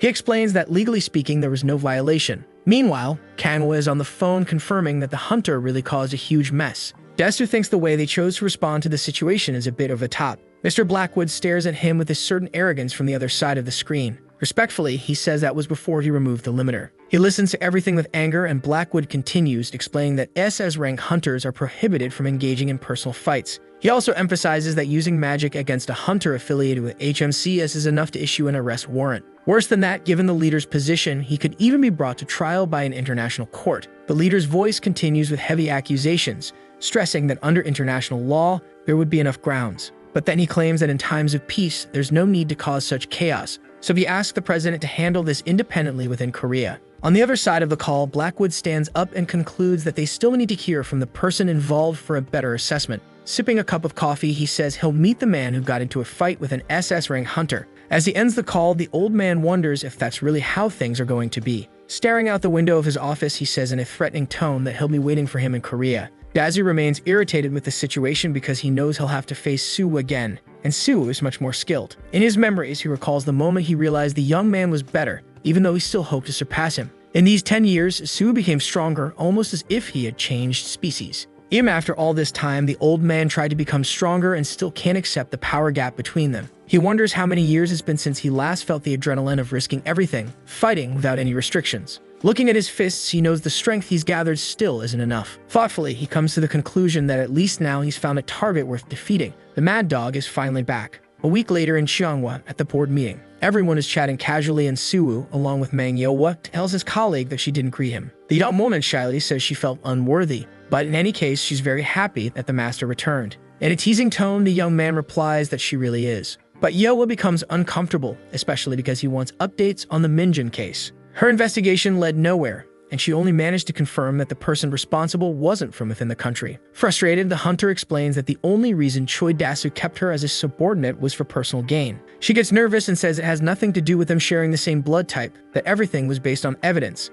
But he puts his hand on her head and says he knows very well that if he had seen her as family, he never would have done something so despicable. Awkwardly, she says the master already healed her and that now everything is fine. But it's not about being fine. It's about breaking free from the chain that ties her to the lineage of those idiots. He adds that no matter what crimes her mother committed, her life is completely different. Looking into her eyes, Sue advises that if she feels guilty, then the best way to repay the world is by living as well as she can. During that conversation, he remembers when the two of them spoke among the rubble of that fight and he promised to help her. Yeowa lets out a small, shy laugh. She truly believes she wouldn't have survived on her own and that the help she received was crucial. Her eyes fill with tears because even so, she feels she put Sejun through unnecessary stress. Thinking about the young man, she imagines how difficult it must have been for him to trust her with so many secrets. The master states that Sejun has always been cautious and that the two of them need to have a talk tomorrow. The girl gets anxious just thinking about it, but the master emphasizes that they're both adults and the meeting is already set. Scrolling through his phone, he says he has no idea how Dasu managed to clean up the mess from that day,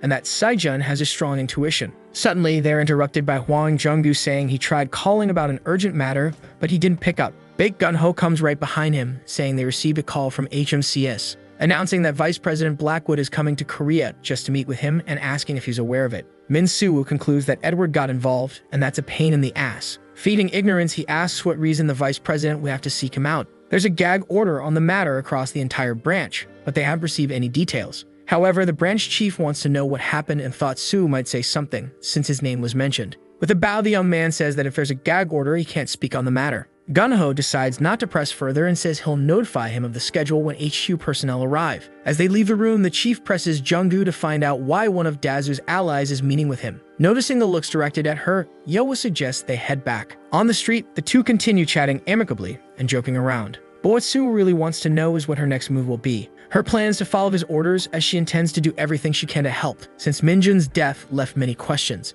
A tinted car approaches the two of them. Both are caught off guard, and the young woman instinctively positions her arms in front of Sue in a defensive stance. As the window rolls down, a man's voice echoes from inside, saying that even after everything, she still chose to include him after all. That person is Choi Dasu. Sue says he doesn't intend to deal with those demons, just to entertain a maniac like Dasu. He tells him not to waste his time and, in a mocking tone, tells him to call like he's planning to die soon. The old man continues sarcastically and questions the young man about his strange hobbies and his attachment to weaklings who can't even reach his level. Irritated, Subu says he'll regret this day. He slams the car door and watches it speed off down the avenue. The image of a young woman appears as someone reflects on a half-demon. At the HMCS headquarters, staff wonder if the council has actually arrived. Earlier, when Dasu found Sue and Kangwei in the street, it was a major surprise, and he ordered the young man into the vehicle. The young woman gets furious with him and asks how he dares. Unbothered, the old man says she needs to hear something before continuing that sentimental master-disciple game. Aggressively, she steps forward as if about to attack him,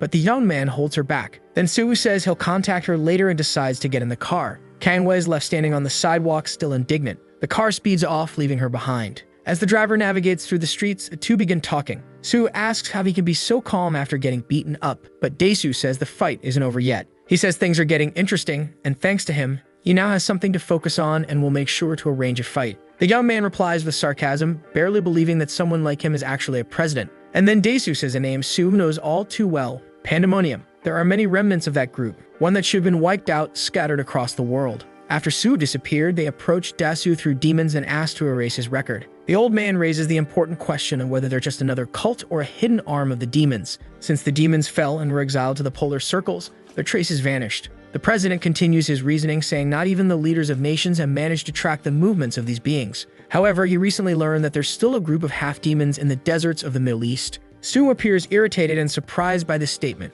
In that region, there are people who ended up becoming demons due to exposure or being born of interracial unions. But unlike the purebloods, they have no wings or horns, making them harder to identify, yet they use black mana. That's all he's heard from official government sources, since getting permission to enter could be difficult. Dasu asks Sue if during these 10 years he's been working with the beasts, given that he wielded black mana. The young man denies it, but the president suggests that even if he despises demons, he wouldn't be able to resist the power. Sharply, the young man fires back, saying he's nothing like him, and asks the driver to stop the car. He slams the brakes and turns off the engine. As he steps out of the car, Sue tells Dasu not to misunderstand or misinterpret things. At the company, employees gossip about the reasons for Mr. Blackwood's visit. They are already gathered in the branch director Baek Gun-ho's office. The director finally introduces Hunter Sue from the North Korea branch. Seated comfortably, Blackwood greets him politely. But the young man skips the formalities and immediately asks what Edwin is plotting this time. The company's vice president then asks for a minute alone with the hunter. Though not pleased with the request, curious to understand what's going on between them,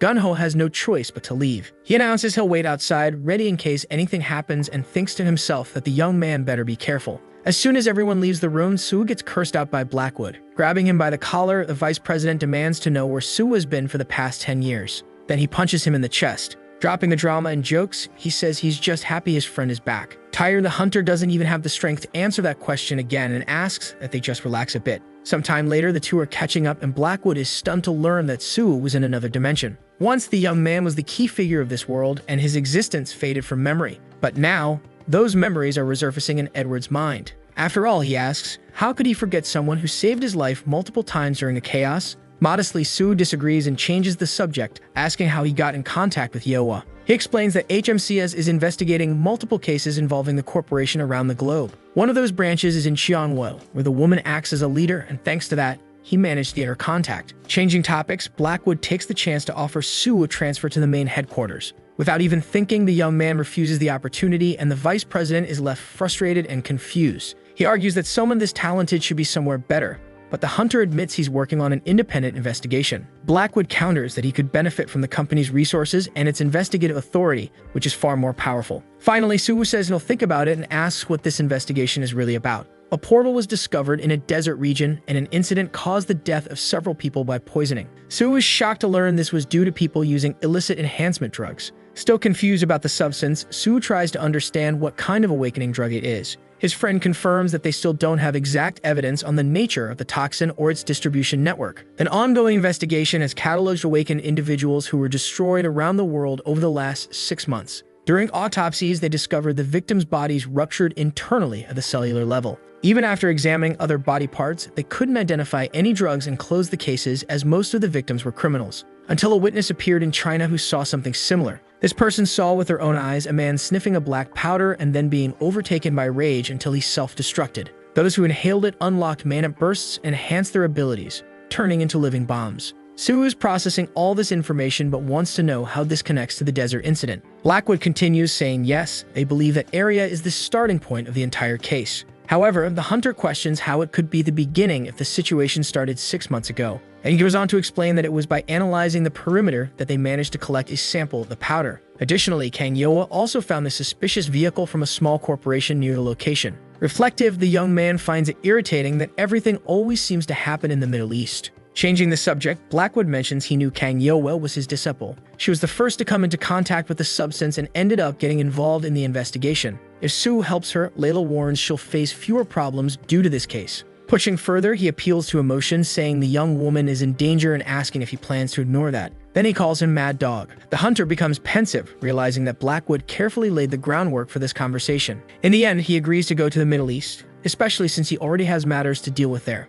With that, Blackwood is very pleased and says that with his help, they'll be able to do much more. Later, Blackwood wants to know why Suwoo and Dasu got into an unauthorized fight. But the young man doesn't even care, even though it was a violation, and says the old man is just a pile of ambitious trash. A long letter is laid out on the office desk. Dasu has just written the final line, and thinking about Suwoo concludes that he's still human. Suwoo's brother asks if the young man will be joining the headquarters of the international investigators. The suitcases are already packed for the trip. He confirms that he will because young Edward personally asked him. He confirms he knows him but doesn't understand how they got in touch. Without giving details, Suwoo says some things happened and Yoa will explain everything. The phone rings and he answers. It's her on the other end of the line, and Suwoo's brother walks away to give them space to talk. While packing a few more things, he hears Pri asking if there's chicken in Europe. Out of nowhere, he asks if this time Suwoo won't have to push his mana to the limit like last time. Teasing Pri playfully, he replies by asking if he's scared he'll use up all his energy. But Pri says he's not that small, he can handle it. The problem is that something strange is happening to him. Stu wants to know what kind of strange thing's going on. Pri reveals that since they returned to this world, he's been losing control of his own power every time Suwoo gets stronger. In other words, the side effects of interdimensional travel didn't affect just the hunter. That battle where he pushed himself to the limit acted like a trigger. And ever since they made a contract in the other world, Pri has no intention of attacking his host. But the stronger the mana becomes, the worse it will be for both of them, and the consequences are immeasurable. Suwoo finally understands the situation. However, he doesn't believe he's that dependent on Pri's power, unless they need to fight demons, which isn't the case yet. Jokingly, the young man comments that even though it was boring, the fight with Dasu was very useful. Reflectively, the hunter thinks about the so-called awakening drug. Suwoo finally boards the plane headed for Europe. Meanwhile, Kumo and Hikari try to explain that it goes against protocol to invite someone like that into a confidential investigation, especially because Hikari is already an Asian representative and part of the team. As the girls are talking, Kemu arrives full of compliments and says Hikari is the most beautiful woman in the world. Layla is still angry about the situation and disagrees with Blackwood's decision, saying she'd rather keep working with Yoa. Hikari gets jealous of her friend. Suddenly, someone interrupts them and says that Director Leone has ordered an immediate assembly in the conference room. That can only mean, to their displeasure, that the new team member has arrived. The man confirms that he just landed at the airport with President Blackwood. Layla is stunned that the VP himself brought him, as if he were someone extremely important. Getting confirmation that he's an agent from the Korean branch, she names him Min Suwoo. The two disembark and walk in silence, carrying their luggage. The team is gathered in the conference room, and Blackwood opens the meeting by thanking everyone for being there. He introduces Hunter Min Suwoo from the Korean branch. Then he introduces Layla and Stefan to the hunter, until Hikari introduces herself and also introduces her assistant Kumo. With the formalities out of the way, the president doesn't want to waste time and gets straight to the point, as they're dealing with an urgent case. Politely, he asks Layla to give a brief summary of the situation. But since they're dealing with sensitive information, Blackwood is unexpectedly interrupted by his secretary. With a word of encouragement to Team 1, he stands and leaves the room. For a brief moment, an awkward silence falls over the room. Layla clears her throat before resuming what she was about to start. Finally, she begins the briefing. She activates the project display and starts her explanation. The team was assigned to investigate the perimeter where the drugs were discovered. The final classification of the portal was AA rank. Several bodies were discovered containing a chemical additive. Around the portal, traces of battle were also identified. No drugs were found inside the portal, so they're waiting for the investigation to conclude before authorizing an assault. In addition, another issue raised was the presence of vehicles parked just a few meters from the site. Sue listens attentively to everything. From now on, the investigation will focus on exploring the internal part of the portal and conducting other observations around it. After finishing, Layla asks if anyone has any questions. Bored, Sue says he already knew all of that, so he has no questions. Hikari and Kumo glare at the young man with clear discomfort while he asks if maybe there are demons inside. Layla finds the comment strange and asks if he's suggesting that those beings are involved in this case. But the hunter insists he only wants to check the information to be sure. After all, if this drug was created by humans using an ability, the hunters could easily track it. Sue believes the company behind the vehicle is highly suspicious and requests access to all information collected about it. Hikari questions why Sue is bringing up topics that aren't related to the case. But the young man remains unfazed and says this still needs to be verified as he's only sharing information based on what he heard. The leader lets out a sarcastic laugh. She keeps mocking the certainty with which Sue speaks, pointing out that not even the directors considered such hypotheses. Calmly, he watches her, and she argues that if it were truly an important lead, the council wouldn't have overlooked it. She continues belittling the hunter's presence, saying he parachuted into the investigation and immediately started spouting nonsense. With conviction, she also notes that it's been 10 years since humans and demons signed an agreement, and bringing up that theory is discriminatory. Raising her voice, she's about to ask who he thinks he is, but Layla steps in and stops her colleague from continuing. Stefan asks everyone to calm down. Layla agrees and says a lot is at stake, so they should focus on solving the case. She then orders Sue to stick to the investigation's objectives. They move on to the next topic of the meeting, the incursion they'll make into the desert the following day. Hours later, the meeting ends with the group agreeing to meet at the airport. Curious and irritated, the leader from Japan still wants to know who this newcomer is. She speaks with her assistant to understand how someone like him could just show up out of nowhere and still receive special treatment from the vice.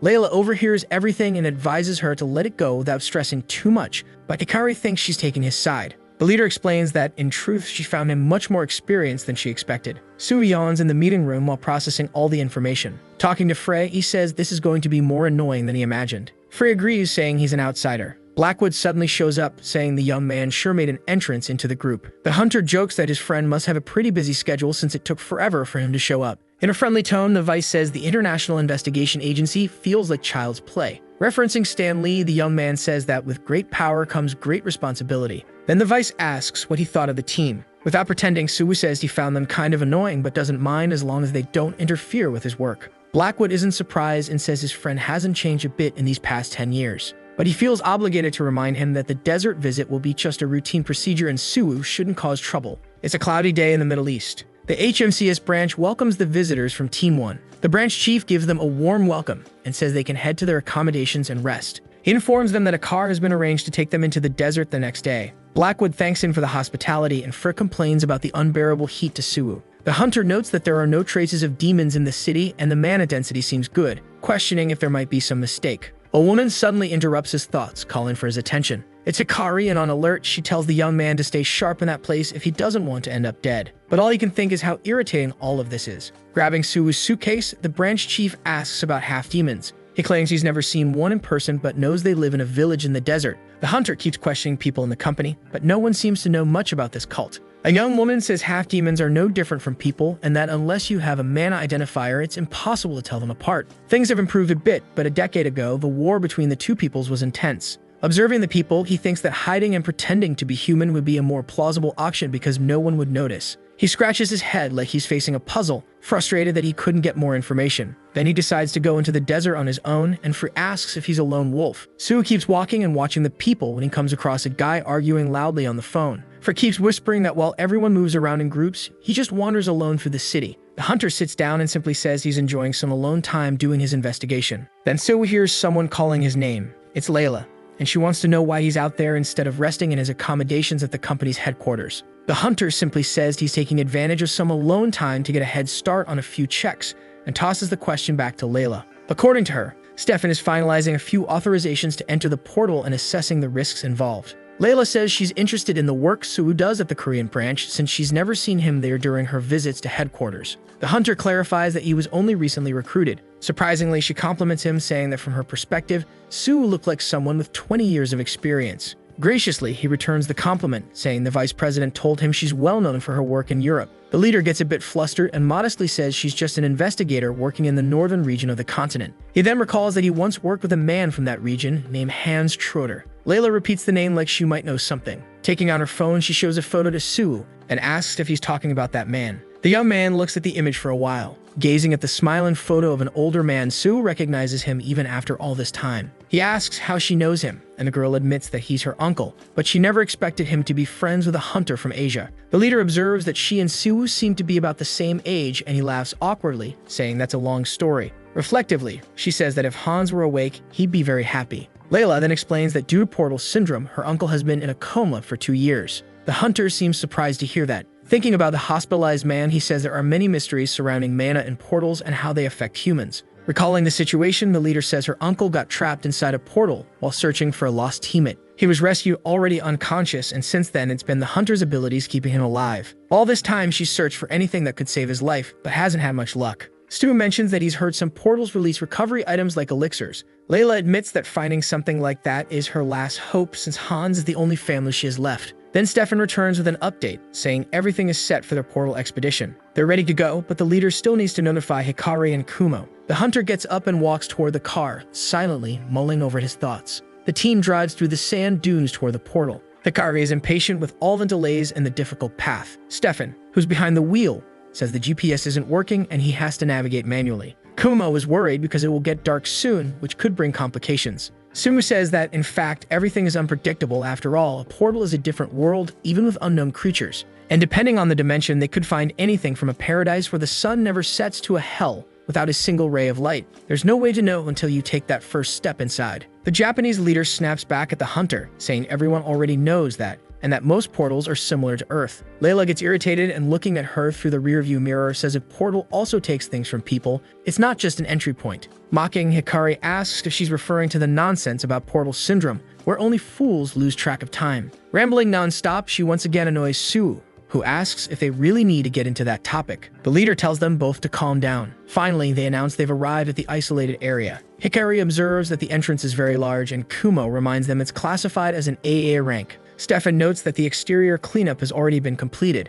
Looking at the crime scene markings, Sumu thinks the mana traces have been lost. He also notices there's nothing unusual on the outside, but it seems someone deliberately erased the traces. As the Japanese pair moves ahead, Layla asks them to wait a moment because she still wants to better analyze the perimeter. But Hikari doesn't want to wait and thinks it's a waste of time to look at an area that's already been cleared, so they keep walking toward the portal. The trio finds them far too impatient. They walk toward the glowing black hole in front of them. From a distance, a group of hooded figures watches them. A young man with his mouth sewn shut comments that this makes his job a whole lot easier. With a grin from ear to ear, he remarks that they're walking straight into death just as planned. The clock hand points to 5:30 in the afternoon. Between the desert mountains, the portal is estimated to be a rank. The group is getting organized, and Layla announces they will begin the investigation in the northern area. Stefan is a bit uneasy since it's been years since they've investigated crimes involving hunters. Stepping into a magic circle, Layla emphasizes that their objective is not to clear the portal. Genesis 3, a skill from the secret garden, is activated.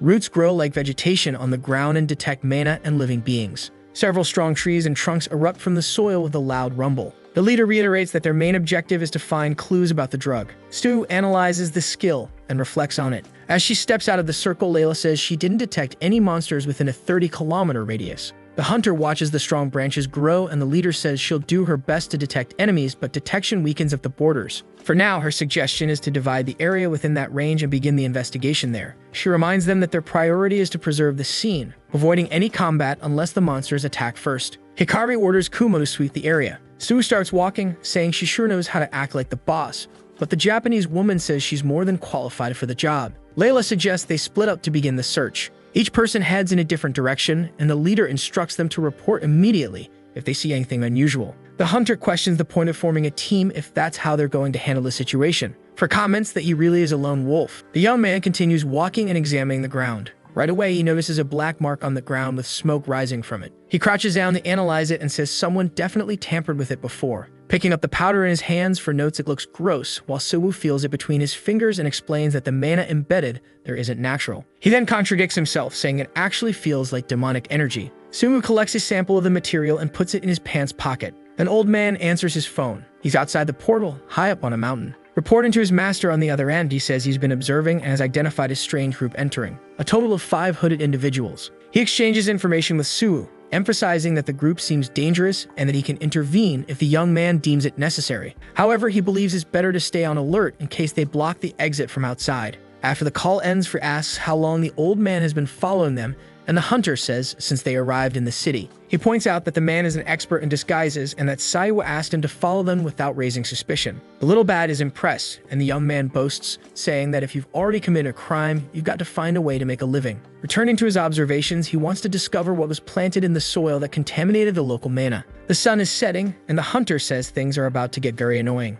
Meanwhile, Kumo returns with information for his boss. Tired, he says he searched every corner of the area but found no trace of drugs. Hikari says that makes no sense since the portal hasn't been cleared. Her assistant asks whether that doesn't actually support the idea that everything was found on the outside. Continuing his reasoning, he says that if they assume everyone left, she states that even if they left before entering the portal, if they used the drug to fight, there would be traces. Since the incident, the entire portal region has been sealed off and had access restricted, so if the victims tried to clean it up, there would be signs. And even if they didn't, some leftover materials would still remain. The investigator believes there must be something valuable there, but in any case, they need to find something to justify the operation. Opening a magic circle to activate her skill, she says she's not going back empty-handed and disappointing the branch chief. Within a burst of power, she says she'll dig up the entire ground if she has to. Rare mana might be buried there. Hikari then summons the divine spirit of a giant serpent and commands it to search the terrain. A bright and powerful light emanates from where she stands, reaching into the sky.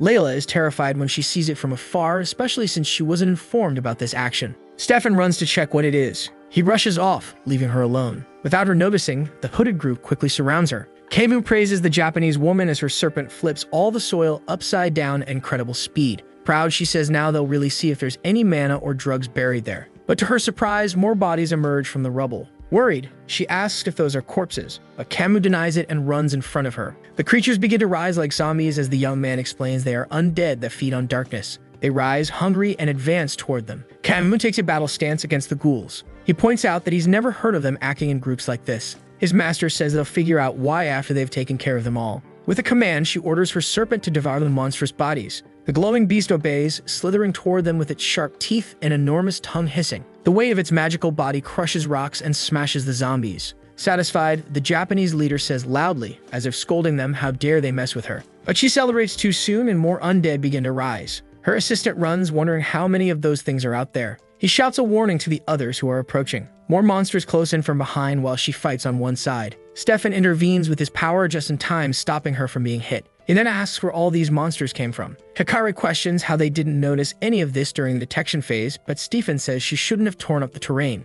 Camus yells that now is not the best time for an argument. Summoning his own skill, the beast's spirit, he charges at the creatures. With the impact of the blow, they're thrown back but not eliminated, and Camus shouts that they have to destroy the heads. His master complains but redirects her serpent for another strike. The animal's tail lashes out and hits 2 more zombies. Hikari yells that her ability is fueled by living energy and won't last much longer, so she tells Stefan to call Layla. The assistant crushes the creature's skulls. He points out that for area-type combat, both his and his sister's styles are the worst match here. At this rate, they won't hold out much longer. Mana drizzles around him. The hunter summons a highly powerful magic circle from which magical arrows shoot out and pierce the undead's heads. Hikari is impressed and thinks that the number is very high, and yet he hits them like easy targets. They all fall screaming in agony before her eyes. Stua casts the spell with his bare hands, and she wonders once again who he really is. Intrigued, she truly wants to know what his deal is. Stefan catches his breath and feels grateful for the hunter's intervention. He suggests they retreat and prepare a better response for the next day. Exhausted, Camus asks if he and Hikari can leave the portal,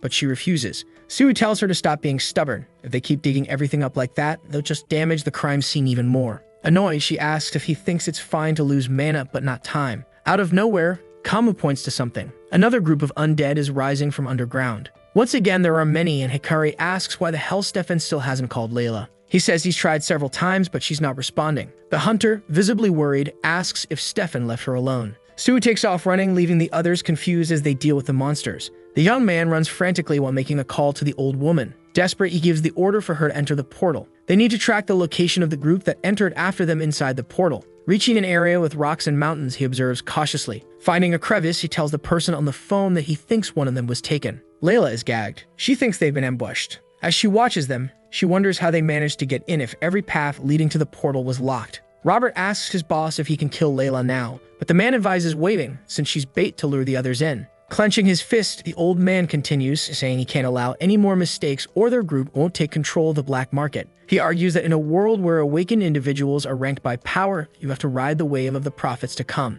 He recommends the young man save the fun for later. Robert says he's seen what the drug can do but asks how much longer they'll have to wait for the bony old man's orders. Ivan opens a magic circle using the liquid that drips from his wrists. There are cuts all over his arm from which a black strawberry-colored juice flows. As it drips onto the ground, a black slime begins to writhe. Suddenly, a green hand rises from the earth. The sorcerer summons more undead within his magic circle. He is an incredibly powerful necromancer. The technique he uses allows the manipulation of life and death, defying the laws of nature. Among summoning abilities, this is the worst and most forbidden of all. Watching in awe as his master creates those terrifying creatures, the old man wonders if he's even human. But to rebuild the Almacht organization created by his father, he must ally with people like this. Robert asks if the vial he's holding is the drug, and if maybe he could have a little taste. The boss explains that even a small dose can be irreversible, as it boosts a hunter's power to S rank. The user's body can't withstand the force and ruptures from the inside. It's designed to burn the user briefly before annihilating them. Silently, he reflects that it must be crafted using mana, yet it remains undetectable. Ivan approaches, and the old man follows his train of thought and asks who the supplier of the substance is.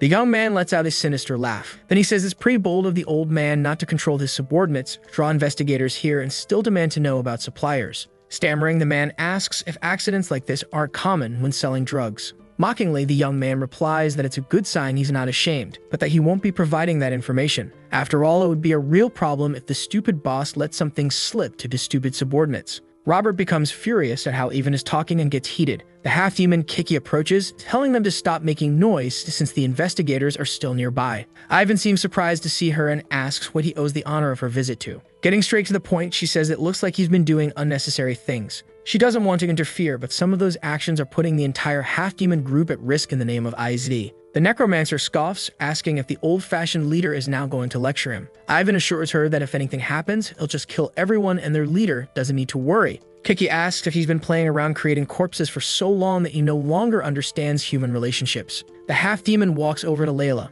Looking at her, she says this is getting dangerous. Ivan says he'll keep her alive for now, but Kiki cuts him off, saying no. Turning to Ivan, she says she's not talking about the woman, she's talking about him. Conjuring a magic circle, she says it might already be too late, but he needs to think things through calmly. As they stare at each other, she asks if they're really on the same side. Ivan says all he can do is watch from the shadows. Robert whispers to the boss and asks who those two are. He tells the kid to shut up and play dumb, adding that, in any case, the tied-up woman and the investigators won't survive the night. Stefan, Hikari, and Kamu walk among several bodies, stretched across the ground. The investigator notes that if Sue hadn't cleared the path, things would have been dangerous. Still, he thinks they should call for reinforcements. The Japanese leader once again disagrees because she doesn't want to give up. Her brother grabs her by the arm to get her attention. Someone asks why they followed the path all the way there, and then they come across Sue again. Worried, Stefan wants to know what happened to Layla. The young man explains he thinks she was captured, so he's been measuring mana levels and detected signals coming from a direction. Kamu looks incredibly surprised and asks who could have kidnapped her. His partner seems unable to believe their powerful leader is in that situation. The hunter asks if they really think those ghouls just showed up out of nowhere and says they don't need to follow him, but the three of them run after him. Stefan wants to know if the summoner of the creatures and the kidnappers are inside, and Sue confirms it.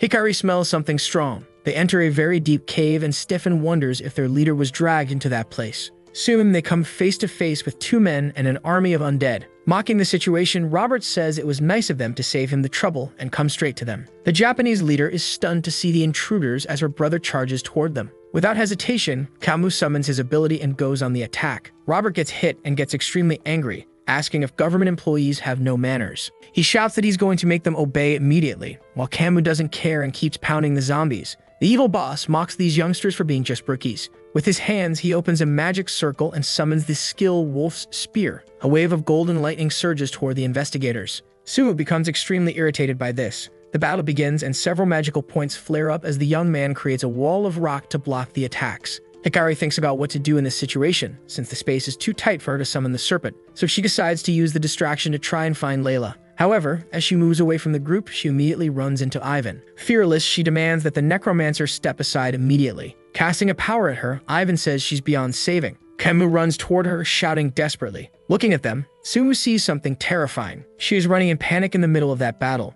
Min Suwoo remains completely composed. He is using all of his power. Beams of light shine over the area. The woman with long blonde hair is surrounded by that magic. He wonders about the power behind all that light. The sorcerer smiles and talks about the power of necromancy. He's impressed, as it's the first time he's seen someone using that ability. Another guy appears, cursing him. The boy with glasses challenges him to a fight. He also tells Kiddo that they still haven't finished their business. From afar, a man watches and notes that fortune teller is far stronger than he expected. But according to him, everyone is still at a great disadvantage. The sorcerer considers Min Suwoo to be quite brave for not backing down when facing him. He's curious to see whether Suwoo will put up a good fight. Suddenly, we see the Winter Gale ability. It disintegrates all the skin off the undead. The enemy says the boy really knows how to wipe out his allies cleanly, and wonders what kind of life Suwoo has lived to become so skilled. He has an idea of what it might be. That can only be a man who fed on his own kind. Skeletons continue to spawn around them, and it's disgusting. But the protagonist realizes he still has time to give it his all, and so he uses another power to push the bodies away. In disbelief, the rival finds it astonishing for a human to possess that kind of mana. The man observing is also shocked by what he's seeing, but the sorcerer calls it trash.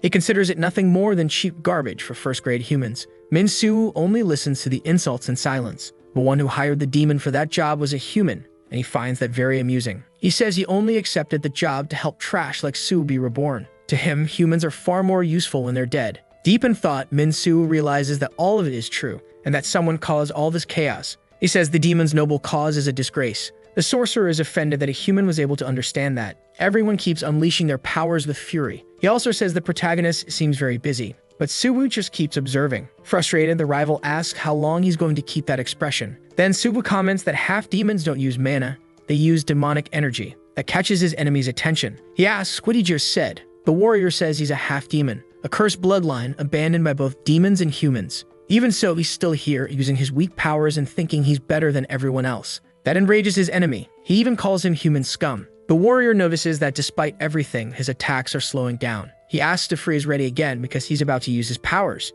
He activates his ability and asks if the demon is getting scared. Bothered, the sorcerer reacts with denial. All the commotion makes Min Suwoo's body surge with energy. He's extremely pumped. Then he uses his tamer ability. Several iron chains are launched at the demon, and also at the zombie corpses. His blonde friend notices they stop moving. The other allies who are also fighting wonder what just happened. It looks like all those zombies were finally controlled and turned against their masters. Some are still trying to understand what's going on. Nervous, one of the men begs Ivan to do something. The zombies begin to attack them, but the rival doesn't understand how so many undead could be controlled all at once. He finds it all absurd. Fed up, the warrior asks who that guy really is. Ivan is so shocked by what he's seeing that he questions whether Suwoo is even human. Boasting, he says he feels stronger after his last move, and Free says he's going to throw up. He tells the little bat to rest and assures him he'll handle the rest. With a shout, he commands the monsters to go after Daddy. Ivan can't defend himself and unleashes all his power. He causes a massive explosion with lightning bolts blasting in all directions. Cornered, he sees no choice but to go all out against his opponents. Floating behind him, Suwoo asks if that's really all he's got or if there's something else to show. Surprised, the enemy realizes he's using an acceleration ability. Ironically, the young man thanks Ivan for breaking the wall,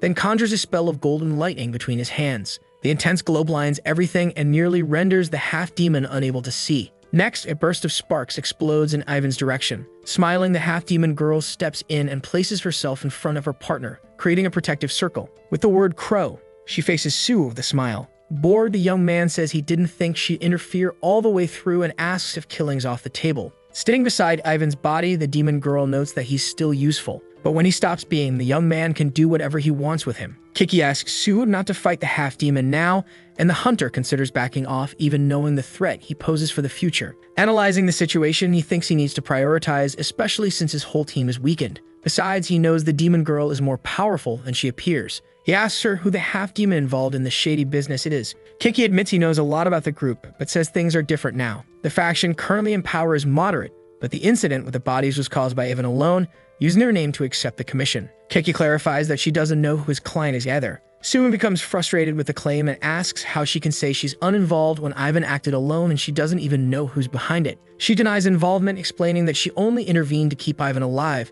and that they don't know anything about what he was plotting. Suwoo stares at her with suspicion and listens closely as the half-demon says he probably has a lot of questions, but she can't answer them either. The young man doesn't seem to believe what she's saying. Team 1 walks, exhausted, toward the exit of the portal. Reluctantly, the young hunter accepts Kiki's explanation, but in a threatening tone promises there won't be a next time. Joking, she asks how he could believe her, but Sue reveals he read her mana pattern and lies were shown up in the waves. Kiki looks bored, and the hunter says he has one last question. He wants to know who the we is that she keeps referring to. With a sly look, the demon girl says that she'd answer it. Emanating a beam of blue light, she reveals that she is Aiz. Teleporting away with Ivan's body, she leaves Sue thoughtful, and he concludes that the half-demons aren't involved. He analyzes that using half-demons as subordinates wouldn't be a good profit strategy since they're hostile toward humans. He feels an unsettling power being released from the drug, but it's not dark energy, it's a source of power he's never seen before. Recalling the last bit of information Kiki gave him, the young man says aloud that he's going to investigate this so-called IZ group. Layla apologizes to everyone and says she's ashamed, thanking them for saving her life. As she speaks with the group, Sue approaches. Kahari immediately asks about the necromancer, and the young man explains that he escaped because he had reinforcements. Once again, Layla blames herself for the situation. Cammy steps in and says they should leave the portal first and discuss everything afterward. The five of them seem lost, and in silence, the hunter reflects that to avoid all this drama, he prefers working alone. Not completely alone, he still has Frey, and thinking that he calls out to his little friend but gets no response. Looking toward the now empty portal with its ominous aura, Sue calls out for Frey again, but there's only silence. 2 days later, at HMC's headquarters, Blackwood is stunned to learn about the ghouls. Even more shocked, he says he's never heard of a necromancer and can barely believe they weren't the ones behind the drug. Now reflecting, he apologizes for being complacent and assuming it would just be another field inspection. But Sue smooths things over, saying no one could have predicted that situation, and they were lucky not to be injured. The vice president agrees and says that thanks to him, everyone can return to work immediately. Edward says that the famous mad dog still has sharp skills, but the young man modestly replies that he's going back to Korea. Blackwood is surprised and asks him to at least say goodbye to the team,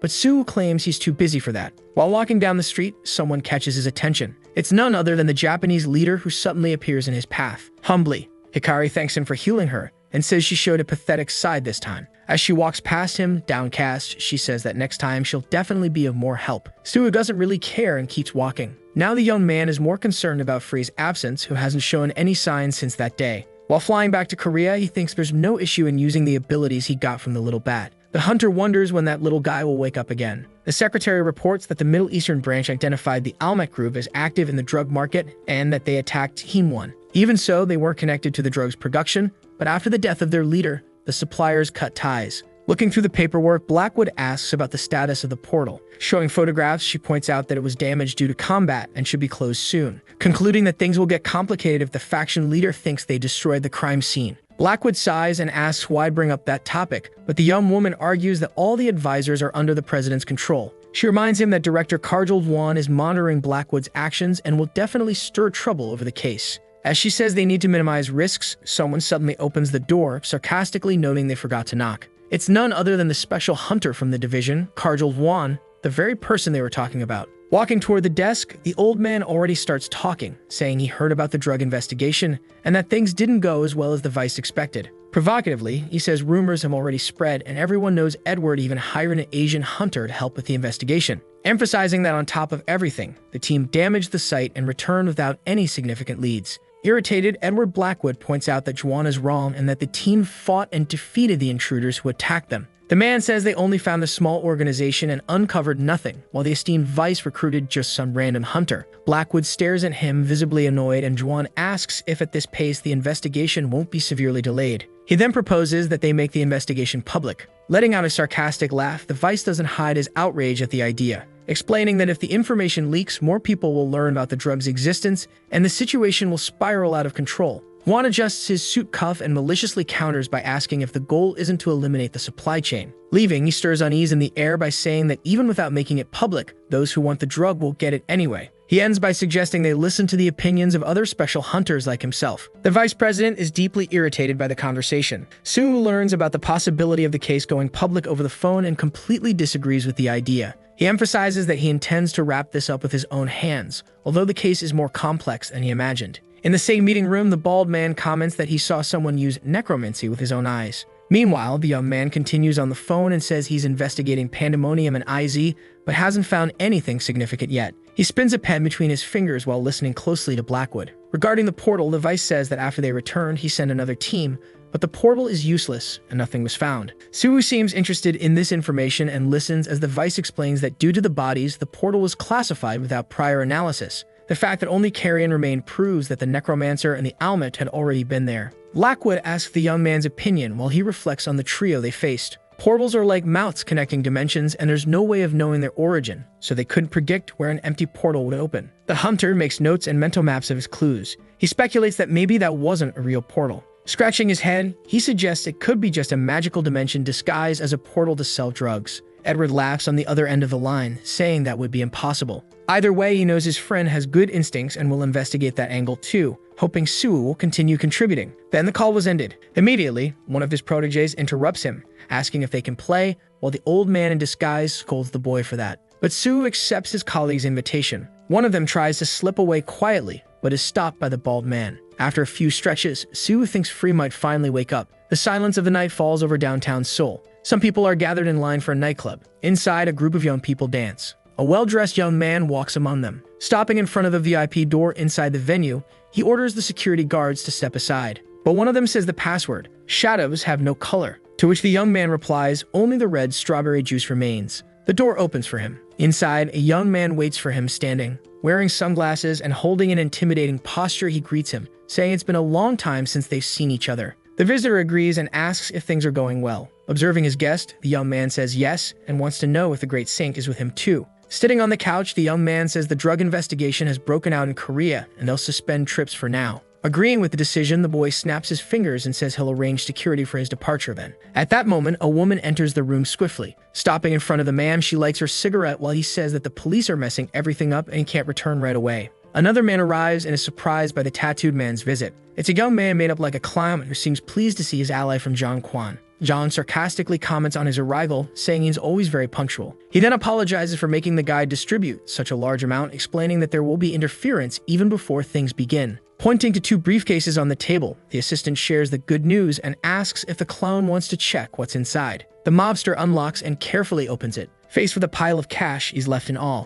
It's a quiet day at the office. Two employees come across Sue, and the girl jokes that it looks like someone actually came to work. Gossiping after passing by him, the two comment on the vice president's visit to headquarters and the hunter being summoned. They speculate about what kind of connections the young man has but goes silent when Hwang Jong-bu approaches. Leaning on Sue's cubicle, he asks if the hunter has seen the official documents that surfaced. The hunter asks if he's referring to the drug case and says he's not surprised the investigation went public. His friend is surprised to see the young man already knew and questions if the business trip was because of that. Regarding the secrecy, Sue says he just did what was asked of him. But his colleague finds that unacceptable, as he requested assistance from a staff member, but not even the branch director was aware of the case. A young woman interrupts the conversation, calling for the team leader. She says the director is requesting both him and Sue immediately. In the office, the man stares at them for a moment. Thinking it over, he begins to speak. As they know, directors have officially requested cooperation for a large investigation across all countries. He notes that he's already aware of the drug and of Sue's involvement in the investigation during his last business trip. The hunter confirms the information, but the director questions what exactly happened during the incursion. Growing desperate, he asks in anguish why such expectations were placed on the Korean branch in particular. The team leader is confused by this reaction. Disturbed, the director shakes his head, and the young man says they were clearly marked and needed to show results. He asks what kind of major results they expect from such a small country like Korea, which also happens to be the cleanest when it comes to drugs. With his mind spinning, the director says that a request came directly from the board of presidents, but if he gets marked now, his promotion is over. Calmly, Sue asks if they should just give up then. The man says absolutely not, and that no matter what happens, if the young man is promoted, he must never forget he's part of this branch. Basically, their goal now is to deliver the highest possible performance in this investigation, period. To that end, the boss orders that the entire team led by Hwang Jong-gu will be reassigned to this awakening drug investigation. Putting on the pressure, he emphasizes that if the team fails, they'll stain the reputation of the entire Korean branch. Of course, other teams will be investigating too, but the biggest cases and the main locations will go to Gangbuk. Jong-gu is nervous about all of this and tries to argue back, saying there will be a lot of resistance from the other teams. Ignoring the team leader's words, he turns to Sue and says he will authorize any travel, but expects him to contribute to the domestic investigation. With everything explained, the director announces their first mission. There's a huge pile of papers and documents on the table in front of them, and the leader questions how there's already a demand this urgent. Recently, he asked the data team to compile all suspicious cases, leaving the staff exhausted from the workload. To summarize, he explains that significant activity was observed at a large abandoned warehouse located on Manhwa Island. The location is already known as a drug spot, but new movements involving people from even other regions have started to show up. And for some reason, awakened criminals have been fighting there among the debris, with both small and large-scale conflicts identified. Reviewing the paperwork, Jong-gu thinks the case is too big for just their team, and the director reveals he requested one more group from the company. The ones coming are already familiar with the investigation too. Sue wonders about this group while looking at the tablet screen. It's a very sunny day. Abandoned containers and trash pile up around the warehouse. A truck approaches and parks. Sue is surprised to see who arrived. The team called for internal support is none other than his brother and Yeowa. The two walk toward him and the young woman asks who else he expected it to be. Teasing, the young man asks if they couldn't have just sent subordinates instead. His brother asks where the rest of his team is. The hunter explains that they're on standby in case of strange movement, and besides, having too many people would be a burden. Yeowa agrees with the strategy, especially since there might be more civilians inside who came looking to buy the drug. She elaborates that the observed conflicts are probably between the dealers or between their guards. Stu comments that either way, it'll be good to round up the addicts while they're there. Analyzing the warehouse before them, the girl observes that it really does look like a distribution point and asks if they should go in. But Sue's brother suggests the best strategy is to split up and disguise themselves, with one part entering through the front while someone looks for alternative entrances. While the duo discusses their ideas, the hunter hears someone approaching, talking about famous clubs. Making a quick hand signal, he asks the two to stay silent. Sneaking around the container, Sue tries to catch the conversation and hears one of them saying he came from far away for the amazing products. Two guys walk toward the gate, commenting that the awakening drug turned everything upside down, but making good money is what really matters. The trio keeps squeezing into the space to hear more, and one of the guys says he's been in the business for 15 years. Suddenly, one of them asks about Zhang Quan's arrival in the city, and the other confirms he traveled here just to deal with it. It's been months after all. Surprising the pair, someone asks, "Who's Zhang Quan?" The dealers are startled by the trio standing in front of them, and one of them says addicts should enter through the other side. Sue smirks and says he's not interested in drugs. Intimidating, the hunter simply says they're coming in through the same place. The two dealers are left tied up on the ground. After passing through the gate, Sue asks what the best strategy would be, but to Yeowa, the plan is just to beat everyone up. Thinking, the brother asks them to come closer quickly. He carefully pulls a pen out of his jacket and transforms it into a massive staff. Min Sejin conjures a large magic circle, evoking the ability Secret Light, which hides the physical body. Sue analyzes the conversion spell as he becomes translucent. Yeowa gets excited as she didn't even know invisibility magic was possible.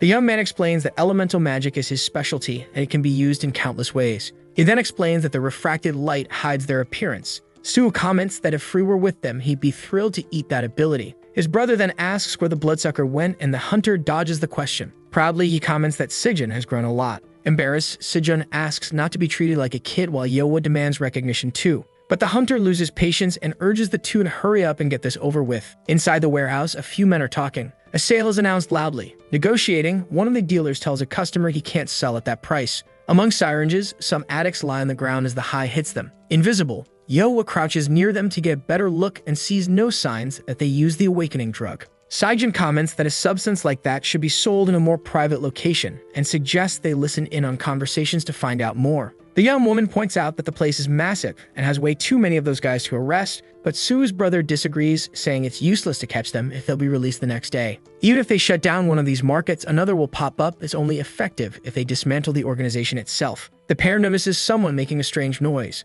Out of nowhere, a completely strung-out guy runs toward them in distress. He runs right past them and disappears into another part of the warehouse. The men who were dealing get distracted, and one of them comments that the guy's high and used the drug right there instead of going outside. Curious, the other wants to know why those with the craziest behavior crawl down into the basement. The team listens closely, and the young woman comments that the place is so awful it gives her chills. Sue orders them to stay there and keep observing while he splits off. Sejun and Yeowo want to go with him, but the hunter firmly tells them to stay and stay quiet. They have no choice but to obey. Calmly, the hunter enters what looks like a subterranean sewer used to escape the police. The environment is dark and quite complex. Stu feels a strange energy in that place. He can't quite describe the sensation. It's not like mana. It's similar to the summoning used by the investigator he met recently, but unlike summoning a spirit, he even wonders if it might be spiritual beasts. With his hands, he initiates one of his powers. What he sees is not exactly what he expected. He doesn't sense an evil aura in the air and questions what exactly he should call that. He guesses they're just ghosts, and a little girl appears, asking him not to hurt her friends.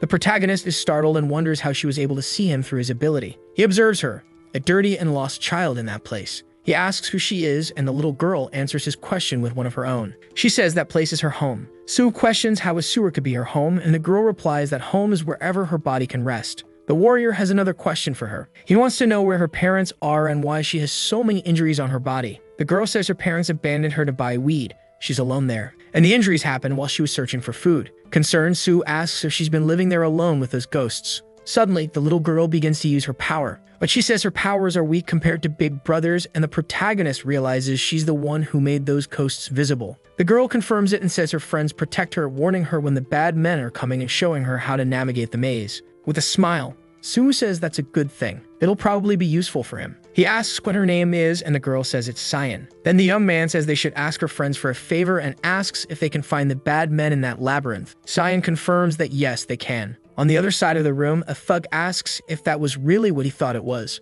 His partner confirms that yes, it was a pure compound. In other words, just one dose would be enough to deal with any ranked hunter, making it an extremely rare and difficult substance to obtain. The thug is worried about side effects, but relaxes upon learning that apparently there are no risks. The two of them are in a disgusting place, but there's a reason. This is the secret compound, and the thug says he knows exactly what he's doing. A strange sound fills the space. Everything feels suspicious, and the man asks if the other heard something too. He did, but doesn't seem to care. He then comments that it's probably just a rat, sounding unfazed. It was definitely not a rat. There were rumors something strange was happening down there. Suddenly, the shadow of a hand brushes across his face, and the two thugs begin to panic. They run in fear, assuming it's the sound of a ghost. Suddenly, Min-Soo appears at the doorway carrying Cheyenne on his back. He confirms it's definitely not a ghost. Using his mist powers, he attacks the men, slamming them hard against the wall. Then he says he's not a spirit, he's a person. Min-Soo tells Cheyenne to hide for her safety and says he'll come get her afterward. And he thanks her for helping him find the henchman.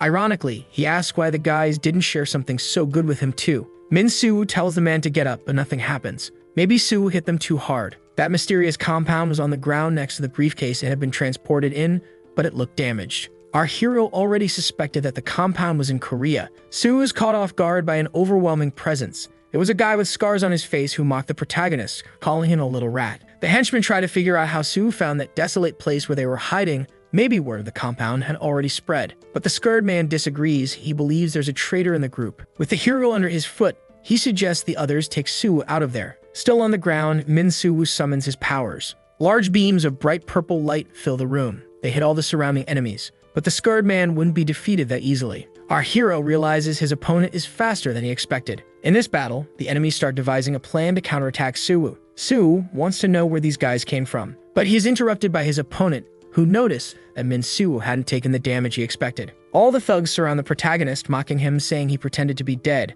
Min-Soo replies that it's better than hiding in the ceiling. Annoyed, one of the henchmen asks which guild Soo belongs to. Calmly, the hero smiles. Then he launches a new attack, lifting his enemies by the neck. With his rivals still in the air, Soo asks if anyone is going to answer his question. The scared man returns to the scene and comments that the protagonist has been listening to a lot of rumors lately. Then he begins to channel his powers through his hands. At that moment, he uses his lion's roar ability, making both of them unleash their full strength. The criminals manage to escape that trap and fall to their knees on the ground. Facing his main opponent, Soo says he wouldn't want the compound even for free. His rival asks about its current status. Min-Soo praises the defense but says with disdain that it was just a warm-up. However, his opponents, who don't even know Min-Soo's identity, are already badly injured. They realize the battle could be deadly and launch a more powerful new attack, like an explosion. One of the henchmen grabs a vial of the compound from the floor. Those who were more seriously hurt decide to take the compound. A strong hand appears quickly. Then we see the face of the henchman who had just taken the compound. They both become strong and regenerated, now looking powerful, and they use their abilities to try to defeat the protagonist. The warrior realizes their power has indeed increased significantly. Determined, his enemy keeps trying to strike him, now with a new ability. Min-Soo notices the exit no longer looks like it did before, and he flies toward the henchman, smiling as he realizes none of them can live without the compound anymore. With his hands, the young man prepares another ability. Beams of light flash through the entire area. Smiling and curious, he comments that he forgot to attack one more guy. Meanwhile, the skirted man smiles, believing he has captured the protagonist and brought it all to an end. However, suddenly Kang Yoa appears with a new ability, and beams of fire are launched directly at the enemy's face. She comments that one way or another, they always end up chasing him, and she asks, smiling, if the master will let her and her brother join in as well. Wiping his hands, Seijun says those people really were quite problematic. Agreeing, Yoa says the ones who took the drug are abnormally strong. But even so, they're nothing like S-rank hunters. Sue asks how the duo knew what was happening and arrived so quickly. The protagonist's brother then says the one responsible is the huntress, who ran off to follow him. Embarrassed, the young woman says that either way, when she came down there, the child guided her. The little blonde girl appears at the door and says that 3 against 1 was an unfair fight. Our boy approaches the girl and thanks her. Curious, the red-headed young woman asks who she is. Sue says he'll explain everything later. Looking around, his brother says they can't let a child live in that place. Then, upon seeing the vial, he states that illegal strength-enhancing drugs have finally arrived in Korea. Since it's the first time he's seen someone who took it, Yeowa says the increase in dosage probably leads to death. The protagonist asks if the duo has ever heard of the Ghoul Slayers, since those guys were at least A-rank hunters, experienced in killing people, which means there's a high chance they were all fired from the facility producing the illegal drugs. Saijin asks if the protagonist is saying there's a large organization behind it like Bestia, and if Minjun suspected demons were also involved in the incident. Our boy confirms it but says it's only a suspicion. Then he asks if it's possible that someone among the humans is working with the demons to cause all of this. While cleaning up, Yeowa says it really is strange how Mad Dog's presence vanished over the past 10 years.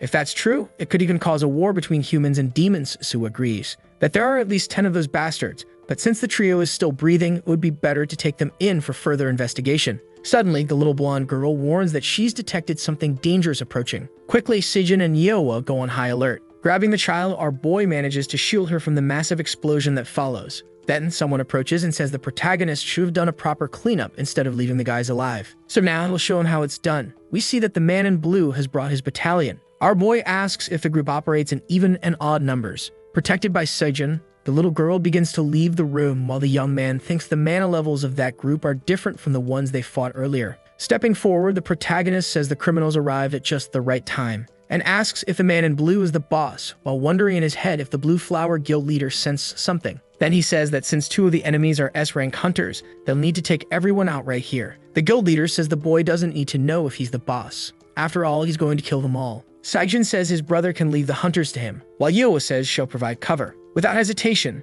Sue charges at the man in blue. Amused, the man says he uses some pretty familiar martial arts and asks if he was taught by a hack, since he's terrible at fighting. Furious, the enemy activates his power and asks how the boy dares say that, then delivers a powerful blow. Worried, the huntress calls out to our boy as she fires an arrow that hits the group's leader. Angry, he decides to target the young woman. Leaping to safety, Yeowa wonders how her ability's power has returned. Suddenly, one of the masked guys says she doesn't have time to get distracted, staving the huntress beautifully. Saijin says the guy is right and that they should deal with the weaker ones first. We see that 2 hunters are already down. Shouting, the young man tells Sue, "Get up now." Scratching his head, our boy says Sejun uses weird techniques, and smiling, he thinks that his body finally remembers what it's like to fight as a team, concluding that the feeling is really good. Turning, he asks if his allies are already warmed up, because they'll have to finish the fight in 10 minutes. With his ability, the protagonist charges forward with everything he's got, putting the group leader in a tight spot. While attacking, Sue says the man has been drawing powerful attacks for a while now and asks if that right-handed strike is his only skill. Preparing to attack, the man in blue says the boy talks too much. Knowing exactly what the man is doing, our boy says he's absorbing and returning the opponent's attack energy, using, in fact, a counter skill. Caught off guard, the man realizes he's in trouble. With a smile on his face, the protagonist says now he won't be able to use his trick anymore. Liu manages to dodge Sue's blows, and with his arm injured, he decides to ask how someone like the boy is able to use the Azura ability. Attacking again, our boy says it's pretty obvious, then reveals that he was the one who created the technique. Upon being hit, the man in blue is sent flying. Quickly realizing he won't be able to recover because he's going to be attacked again. Explaining, Sue says mana can take many forms depending on how one uses the energy core. Thus, when these forms are systematized and named, they become Azura. Running, the enemy concludes he needs to create a chance to retreat, then asks for number 1 to come to him. Appearing behind the man, the protagonist says he really shouldn't let his guard down. Throwing his opponent once again into the distance, the man crashes into the wall with such force that the concrete cracks. Sue picks up a vial of the drug from the floor and says he only answered because the man asked. But since the leader has no intention of listening, it would be better to switch roles, since he's the only one there who can still speak. Cornered on the ground, the man asks who the hell the boy is. Crouched down, our boy says he clearly doesn't listen since he just said it's his turn to ask questions. Grabbing the enemy's face and shoving the vial of the drug into his mouth, Sue asks why he gave it to his subordinates but didn't take it himself, and who's responsible for the distribution. After spitting out the vial, the guild leader says that product seems like a knockoff, and that no matter what the boy does, nothing will change. Because survival belongs to the fittest, and ever since the gate opened, the strength of awakened abilities is all that matters. So a new drug just like that one will appear soon, even if he takes down a few dealers. Annoyed, the man asks if it isn't a blessing to shine for a moment, since the weak are always consumed by the strong. Grabbing the enemy's neck, our boy says that following that dumb logic, he'll win, since he's stronger. With the blow, the man in blue spits out strawberry juice from his mouth. Preparing to finish the job, the protagonist says it's better the man answer before being consumed, then asks who the bastard is that made the illegal health-enhancing drug. After his question, all that can be heard are screams. Watching everything, Yeowa holds the child in her arms next to Sejun. The young man then asks if the huntress doesn't think Sue has changed a lot compared to 10 years ago.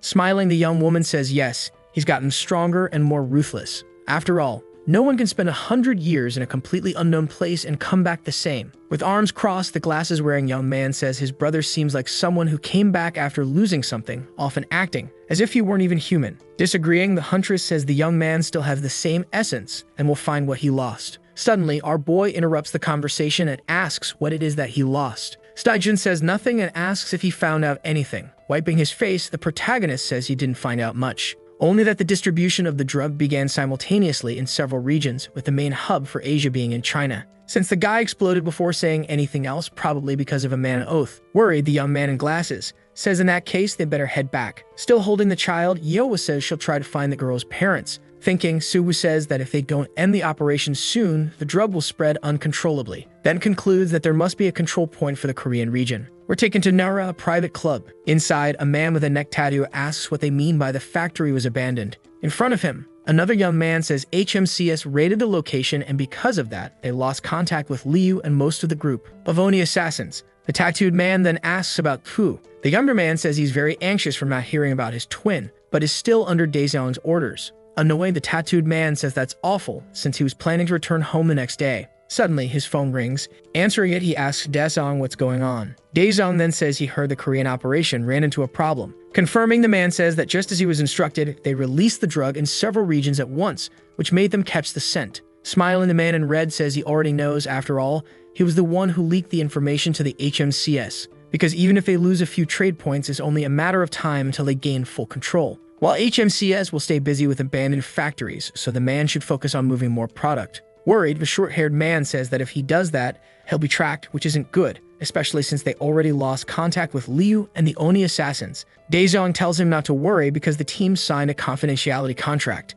And besides, all capable hunters in Korea died 10 years ago, so they should stay right where they are. We're taken to John's office, where he says numerous distributors and common addicts were arrested inside the abandoned factory, and that the sales website was completely destroyed, yet even so, this can't be considered a major victory, since everyone involved in the illegal sale of drugs to Awakens was completely wiped out. Jonggu then says the group claimed they had no other choice, as the users were extremely sick. But even so, they managed to recover a good portion of the original drug and also discovered that the distribution network begins in China. Juven asks if he really thinks that's enough. Annoyed, the man asks what else they could have done. Crossing his arms and not responding, the director asks if the other teams made any progress. The blue-haired man says his team is still investigating, but there are very few leads. Beside him, the silver-haired young man says it's the same situation with the South team, which had to retreat after being attacked. Furious, the director asks why they're all so incompetent. Jonggu decides to ask if the man is even sure the illegal drum is really circulating. Yelling, the old man demands to know if the hunter thinks HQ made it all up, especially knowing the Japan branch is also in total chaos. He says that's not exactly what he meant. Jian then states that even if they manage to obtain the drug, there's no way to analyze its ingredients without sending it to HQ. Whispering, the two young men comment that the man is way too obsessed with climbing ranks. Still furious, John asks where Sue went. Jonggu then says the boy took a day off, saying he had a lot to take care of. Elsewhere, Yeowa asks if the protagonist liked it. Saying yes, our boy asks if it's really okay to accept it so easily. The huntress says it's more than okay. Agreeing, Sejun says it's only fair the boy has his own home, especially since he lives with others, the Do that used to sleep in the office and Shu never leave him alone. With the little girl holding his hand, the protagonist says that since she's a natural awaken, it might be hard for her to adjust to another place. Smiling, Yeowa says the child is a rare talent, then asks her to obey the master well, because she'll come visit every day. Sejun says he'll also be there daily, considering how much he spent. That place is practically his second home. Laughing, Sue asks if that's what they were planning all along. He's immediately taken back to the past when his team was still together, and Daejeong asked why they needed to live together if the goal was to drive out the demons. Our boy said he needed the young man by his side, because no matter what happens, he'll always protect his own. Yeowa tells the boy to stop being rebellious, but he says they're not Sue's kids. Thinking, the protagonist says he lived 100 years in another world, surviving and clinging to the memory of that moment. and in the end, he wasn't able to protect everyone. The protagonist returns to the present moment, affirming, still in thought, that this time, things need to be different. Turning, Cyan says he's walking too slowly. Smiling, our boy says that when Frey wakes up, he's going to be really surprised, then says he's on his way. The day passes quickly, and we see the little girl sleeping comfortably in her bed. On the phone, Sue asks Jong-gu if the lab said the connection wasn't clear. Confirming, the man says that although the illegal drug exhibited a previously unseen form of mana, the idea of a connection to demons is just speculation. Since demonic energy is no longer a rare resource on Earth, you just need to go to Huchinrak to get it. He adds that no country wants to start a war over baseless rumors. The protagonist says he understands and hangs up,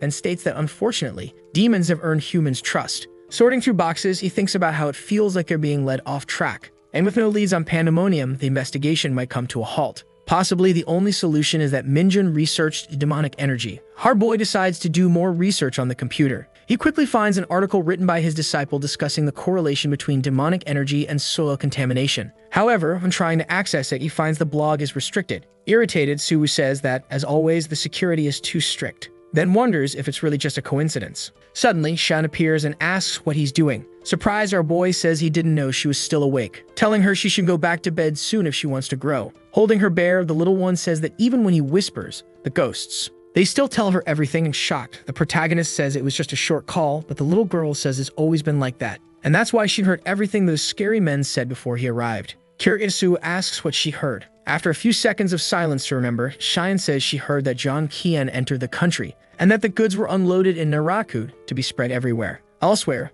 we see a blue-haired young man running. Suddenly, something throws him against a wall. The person responsible says he finally found him staring at the young man. A guy in gray clothes asks how he dares to look at the gate of his guild, being a worthless C-rank hunter. Taking something from the pocket of his blazer, the young man says he couldn't help it. He needed more to buy something. Confused, the pair of aggressors ask what the hell he's going to do. The blue-haired young man pulls out a vial of the drug and takes it immediately. Then a huge explosion occurs. We're taken to the emergency agency meeting at AGMC's headquarters, where someone comments that the drug is appearing gradually, which is worrying because at that rate, it's only a matter of time before it spreads like wildfire. A man with pink hair says HMCS branches in each country are doing what they can, but the situation isn't good. He then asks how the investigations are going, which makes John visibly nervous. Before the man can respond, someone comments that the incident in the Korean branch produced no meaningful results, since a mere low-level employee claimed that China is the main drug distribution center in Asia, without any proof. Agreeing, another man says that doesn't sound like something investigative agencies known for their greed would say.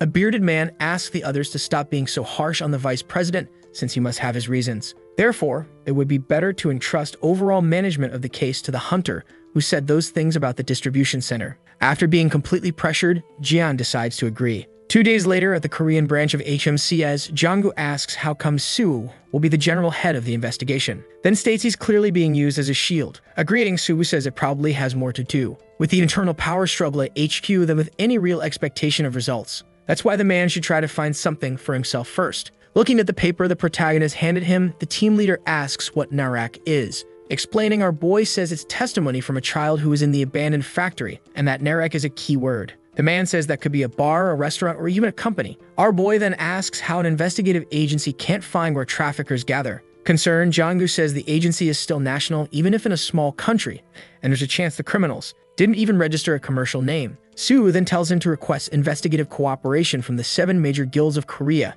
The team leader says it's a confidential investigation, but the protagonist says they just don't need to give out detailed information. After all, as head of the investigation, the branch manager can't do anything, and Sijun and Yeowe always come running when called. Jong-gu says it's because the duo has a connection with him, but our boy tells him to shut up and asks if he wants to please everyone, only to realize later what happened. After all, the hunters in the country become addicted to the drug. Then he says if not, the man should stop talking and make the calls. We're taken to the presidential office of Changwon-da. Inside, the man tells Gillian it's been a long time. The current master of the Immeasurable Legion Guild just nods. Getting straight to the point, the president asks if the matter has to do with the guild. Showing the papers, Gillian says an investigative cooperation request was sent from HMCS to all guilds included in the heptagram. Surprised, Chung asks what she means by that. The woman then says all detailed information is confidential and the request is for on-site investigation and data collection related to awakened criminals, berserk hunter phenomena, or cases of rapidly increased strength. The man then asks how a mere agency front dares to request the cooperation of the heptagram under those terms.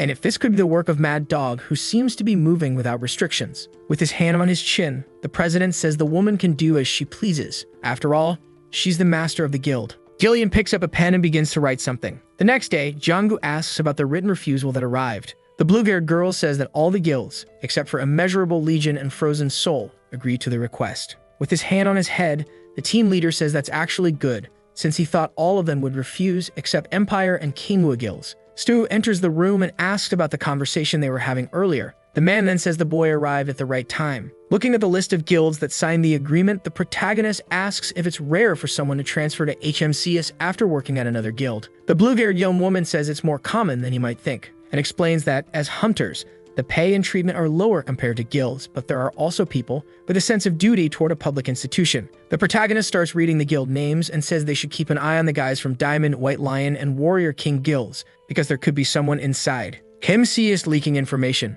The brown-haired man asks what that has to do with the guilds cooperating with them. Stu then says the investigation involves a lot of profit for the distributors, making it very likely that a major guild is involved. After all, it's suspicious that they accepted the cooperation request, unless of course there's something to gain or a reason to comply. Our boy asks if his reasoning makes sense. Before Jong-gu can answer, Kim bursts into the room and announces that he's finally found the most likely location to be Narak.